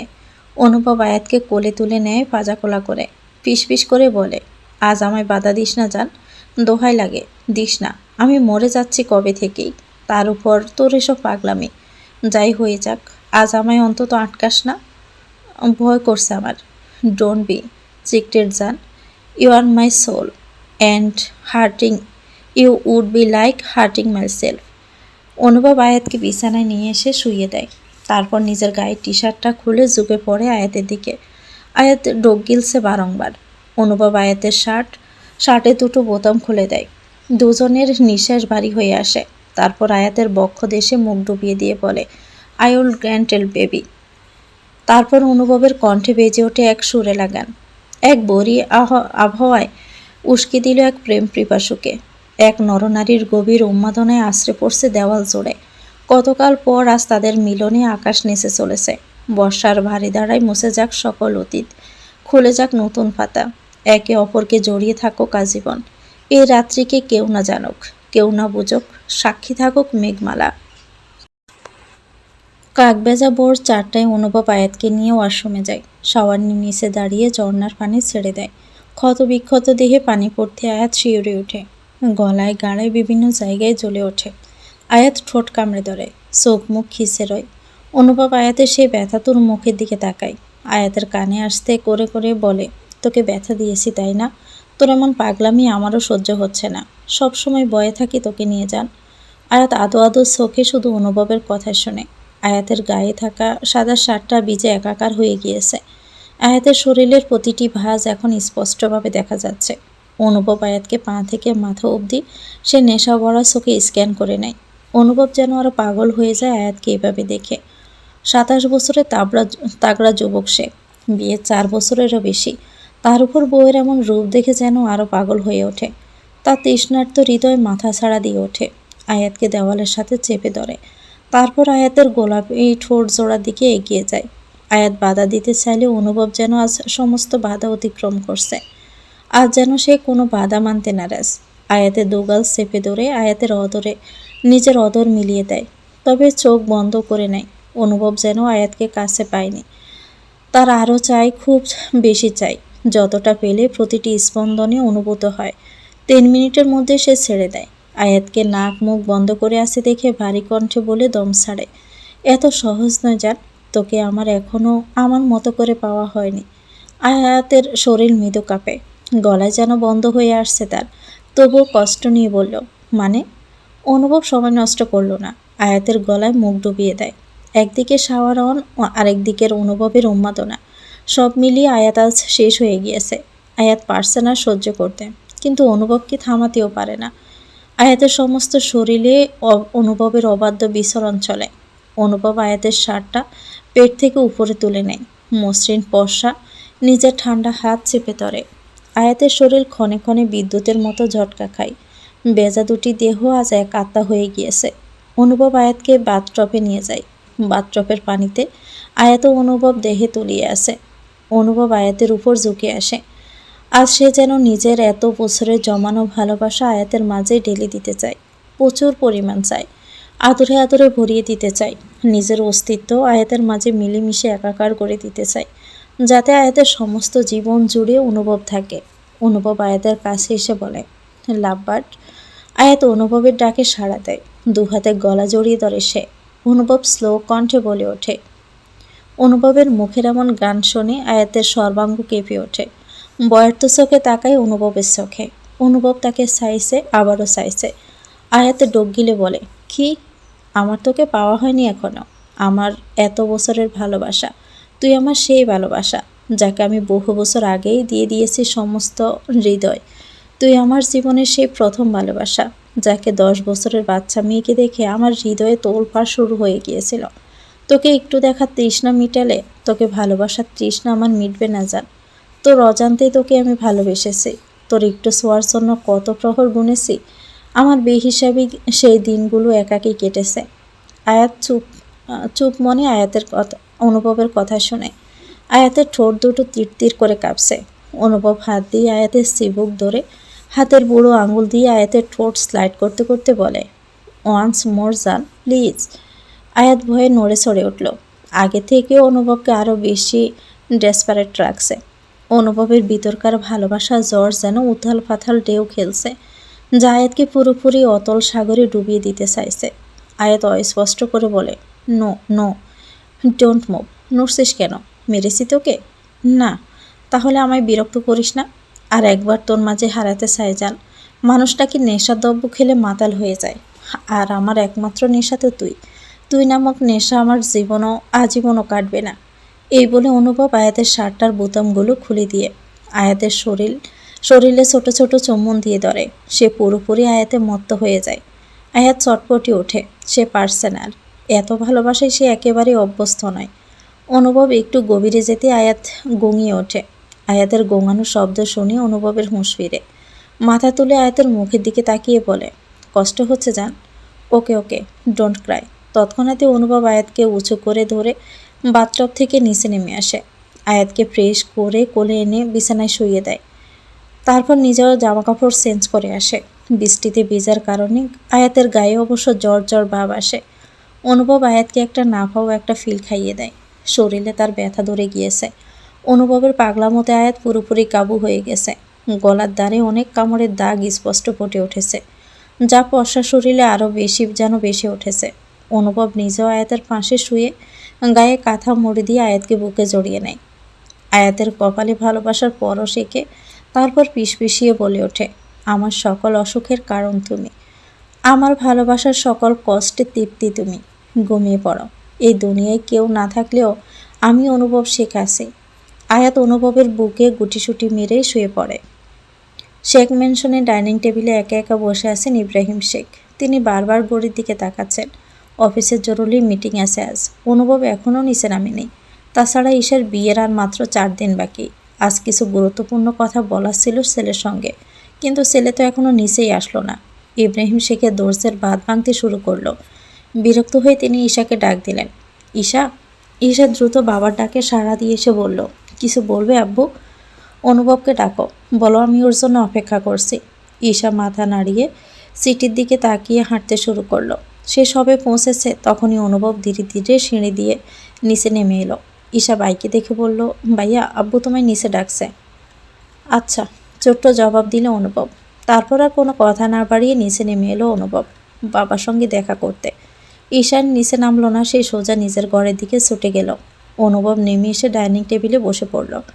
অহমিকে শেখ ও রহিমা তখন নাস্তা এনে টেবিলে সাজাচ্ছিলেন। রহিমা আবারও কিচেনে চলে গেল। নাস্তার দিকে মনোযোগ দিয়ে অনুভব খেতে খেতে বলল, ডাকছিলে বাবা? ইব্রাহিম শেখ গম্ভীর স্বরে জানালেন, ডেকেছিলাম, কিন্তু আয়াত কই? এই তো সকাল গড়িয়ে বেলা হয়ে এলো, এখনও নামিনি। অহমিকা স্বামীর কথার সুরে সুর মিলিয়ে বললেন, হ্যাঁ রে, আয়াত তো এখনও উঠল না। কিছু হয়েছে না তো? অনুভব তাদের কথায় উত্তর না দিয়ে আবার বলল, ডাকছিলে কেন? ইব্রাহিম শেখ বিরক্ত স্বরে বলল, যা জিজ্ঞেস করছি তার আগে উত্তর দাও। অনুভব আবার খাওয়া থামিয়ে 1 গ্লাস পানি খেয়ে নিল, হালকা হাসল। তারপর স্যারে হেলান দিয়ে ঠান্ডা গলায় বলল, তোমাকে দাদা বানানোর প্ল্যান করেছি, তাই এখনও ঘুমাচ্ছে। ইব্রাহিম শেখ বোকার মতো কিছুক্ষণ বোঝার চেষ্টা করলেন। তারপর ব্রুকুসকে বললেন, মানে? অনুভব আবার স্যার থেকে উঠে দাঁড়ালো। সোজা বাবার দিকে তাকিয়ে বলল, মানে আমাকে পৃথিবীতে আনার যে পন্থা অবলম্বন করেছিলে, আমি এখন ঠিক সেই পন্থায় তোমাকে দাদা বানানোর উদ্যোগ নিয়েছি। এই কথা শুনে ইব্রাহিম শেখ যেন বিব্রত হলো। গলায় কিছু আটকে গেছে মনে হয়। খুব খুব করে কাশতে শুরু করলেন। তারপর রাগ চেপে রেখে বললেন, দিন দিন তোমার অবস্থা খারাপ হয়ে যাচ্ছে অনুভব। বাবার সামনে কেমন কথা বলতে হয় শেখো আগে। অনুভব একটু বিচলিত না হয়ে বলল, আমার দোষ কোথায়? তুমি জানতে চাইলে আমি উত্তর দিলাম। এ বলে সে শান্তভাবে ডাইনিং টেবিল ছেড়ে সেখান থেকে চলে গেল। ইব্রাহিম শেখ বিস্ফোরিত চোখে ছেলে যাওয়ার দিকে তাকিয়ে আবারও অহমিকা শেখকে বলল, এটা আদৌ আমার ছেলে অহমিকা? অহমিকা স্বামীর কথা শুনে বলল, তুমি আমায় সন্দেহ করছো? সেটা নয়, হসপিটালে কি কেউ বাচ্চা পাল্টে দিয়েছিল নাকি? অহমিকা সে কপালে হাত রেখে বলে, হায় আল্লাহ, অনুভব জন্মের পর থেকে তুমি ওকে কোলে কোলে রেখেছিলে, আর আজ আমায় এই প্রশ্ন করছো? বয়সের সাথে সাথে কি বুদ্ধিও হাঁটুতে গিয়েছে তোমার? ইব্রাহিম শেখের আর অনুভবের কথা বলাও হলো না, তাই তিনি অফিসে চলে যান। অনুভব একটু পর বেরোবে, আহানের সাথে দেখা করে অফিসে যাবে, তাই নিজের রুমে রেডি হচ্ছে। গায়ে শার্ট জড়িয়ে বুতাম লাগাতেই ড্রেসিং টেবিলে নিজের বুকের দিকে চোখ যায়। মেয়েলি নখের আসর স্পষ্ট। অনুভব আর একবার ঘুমন্ত আয়াতের দিকে তাকায়, তারপর রেডি হয়ে রুম থেকে বের হয়ে ঈশার রুমের দিকে যায়। ঈশাকে ডাকার আগে সে একবার রুবায়েতের নাম্বারে ফোন দেয়। দুবার রিং হতে রুবায়েত ফোন তুলে বলে, শালা ভাই, এত সকাল সকাল আমাকে মনে করলি যে? রুবায়েতের কথা শুনে অনুভব বিরক্তিকর কণ্ঠে বলে, তুই আর একটা বাজে বকলে তোকে গাছের সাথে ঝুলিয়ে দিবি ইডিয়েট। রুবায়েত দুষ্টমাখা কণ্ঠে বলল, তোর বোন কাঁদবে তাহলে, আজ তুই আমার বোনকে একদম নিবি না। রুবায়েত ওভার্স থেকে টাসকি খেয়ে তারপর বলে ওঠে, মানে তুই আজ ঈশাকে ফোন দিবি না? আয়াত অসুস্থ, ঈশা আজ ওর পাশেই থাকবে। তোর বউ অসুস্থ, সেখানে আমার বউ কী করবে? আর আয়াত হঠাৎ অসুস্থ হলো কি করে? কাল রাতে গেলি আর ফোন তো দিলি না, কি হয়েছে আয়াতের? সেটাই হয়েছে যেটা হওয়া উচিত। মানে মানে তো ওইটাই, এখন রাগ স্টুপিড। তুই বাসর সেরে ফেললি ভাই, কটা দিন ওয়েট করতে পারলি না? রুবায়েত কিছু বলবে তার আগে ফোনটা কেটে দেয় অনুভব। তারপর ঈশাকে ডেকে বলে আয়াতের কাছে থাকতে আর খাবার খাইয়ে মেডিসিন খাওয়াতে। ঈশা ভাইয়ের কথা মতো আয়াতের কাছে চলে যায়। অনুভব আর দেরি করলো না, অফিসের দিকে চলে যায়। আহানের অবস্থা আগের থেকে কিছুটা উন্নতি হয়েছে, তবে ডাক্তারের কড়া নির্দেশ, নড়াচড়া সম্পূর্ণরূপে নিষেধ। খুব বেশি প্রয়োজন না হলে বিছানা থেকে উঠা যাবে না। বুকের গভীরে ক্ষতের কারণে শরীরে কোনো রকম চাপ নিলে ক্ষত আবার বেড়ে যেতে পারে বলে সতর্ক করেছেন ডাক্তার। ফারহাকে নিয়ে অনিমা বেগম বাসায় গিয়েছেন। সকালবেলা ফারহার অবস্থা খুব একটা ভালো ছিল না। হাসপাতালে তীব্র ওষুধের গন্ধে সে একেবারে বমি করে ফেলেছে। একজন সুস্থ মানুষেরই যেখানে মাথা ঘুরে ওঠে, সেখানে সে তো প্রেগনেন্ট। ফারহার একটু স্বস্তি ও বিশ্রামের জন্য ইকবাল সাহেব ড্রাইভারকে পাঠিয়ে তাদের দুজনকে বাসায় পাঠিয়ে দেয়। এ সময় শরীরে একঘেয়েমি বাসা বাঁধলে মানসিক ও শারীরিকভাবে আরও দুর্বল হয়ে পড়ার আশঙ্কা থাকে। এমনিতে না খেয়ে ফারহা নিজেকে একেবারে ভেঙে ফেলেছে, তাই কিছুটা বিশ্রাম ও স্বাভাবিক পরিবেশের সময় কাটানো তার জন্য এখন ভীষণ জরুরি। হাসপাতালে আহানের পাশে রয়েছে তার বাবা, সব কিছু দেখভাল করছেন তিনি। বেলা 11:15টায় অনুভব হসপিটালে আসে। আহানের কেবিনে গিয়ে আহানের পাশে বসে।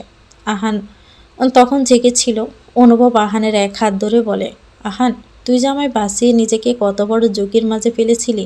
তুই আমার বন্ধুর চেয়ে ভাই বেশি। রুবায়েত যেমন আমার ভাই, তুইও আমার ভাই। আমাকে বাঁচিয়ে তুই আমায় ঋণী করে দিলি। এই ঋণ আমি শোধ করব কি করে? আহান তাকায় অনুভবের দিকে, হাত বাড়িয়ে নিজের মুখের অক্সিজেন মাস্কটা খুলে ফেলে। তারপর কিছু বলার চেষ্টা করে। আস্তে আস্তে ঠোঁট নাড়িয়ে বলে, আদমান কায়েস। আমি এখন আদমান কায়েস নই, আমি অনুভব শেখ। কেন তুই এমন করলি? ভাই, ভাই তুই না আমায় ভাই বলিস, ভাইয়ের জন্য এইটুকু করব না? তাই বলে এইভাবে? তোর এমন অবস্থায় ফারহার কী অবস্থা হয়েছিল আমি তোকে বোঝাতে পারবো না। ফারহা আমার বোনের মতো, আমি ওর মুখের দিকে তাকাতে পারিনি। অপরাধ বোধে যেন আমায় করে করে খেয়েছে। কী করে আমি এই ঋণ শোধ করব? ভাইয়ের ঋণ কেউ শোধ করে?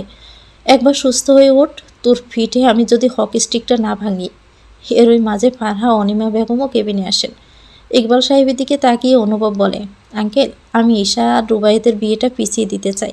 আহানের এই অবস্থা আমি কি করে? অনুভবের কথা শেষ করতে দিলেন না তিনি। অনুভবকে আশ্বস্ত করে বললেন, সমস্যা নেই বাবা, বিয়েটা পিছানোর দরকার নেই। ঈশার জন্য আমাদের সকলের দোয়া আছে। জি আঙ্কেল, আর কোনো কথা নয়, বিয়েটা পিছানোর দরকার নেই। আমরা সকলেই আসবো আহানকে নিয়ে। এই কয়েকদিনে আহানের ঘাও অনেকটা শুকিয়ে যাবে, সমস্যা হবে না। অনুভব সায় জানালো। বিয়ে আর আহানের জন্য অনুভবের মাথায় একটা ভারী বোঝা ছিল, সেটা এখন নেমে গেল যেন। আরও কিছু কথাবার্তা বলে অনুভব অফিসের জন্য বেরিয়ে যায়। তো ভিউয়ার্স, গল্পটির নাম হচ্ছে ভালোবাসার মৌসুম। পরবর্তী অংশে শেষ করে দেওয়া হবে। পরবর্তী অংশ পেতে চ্যানেলটিকে সাবস্ক্রাইব করে আমাদের সাথে থাকবেন। আল্লাহ হাফেজ, আসসালামু আলাইকুম।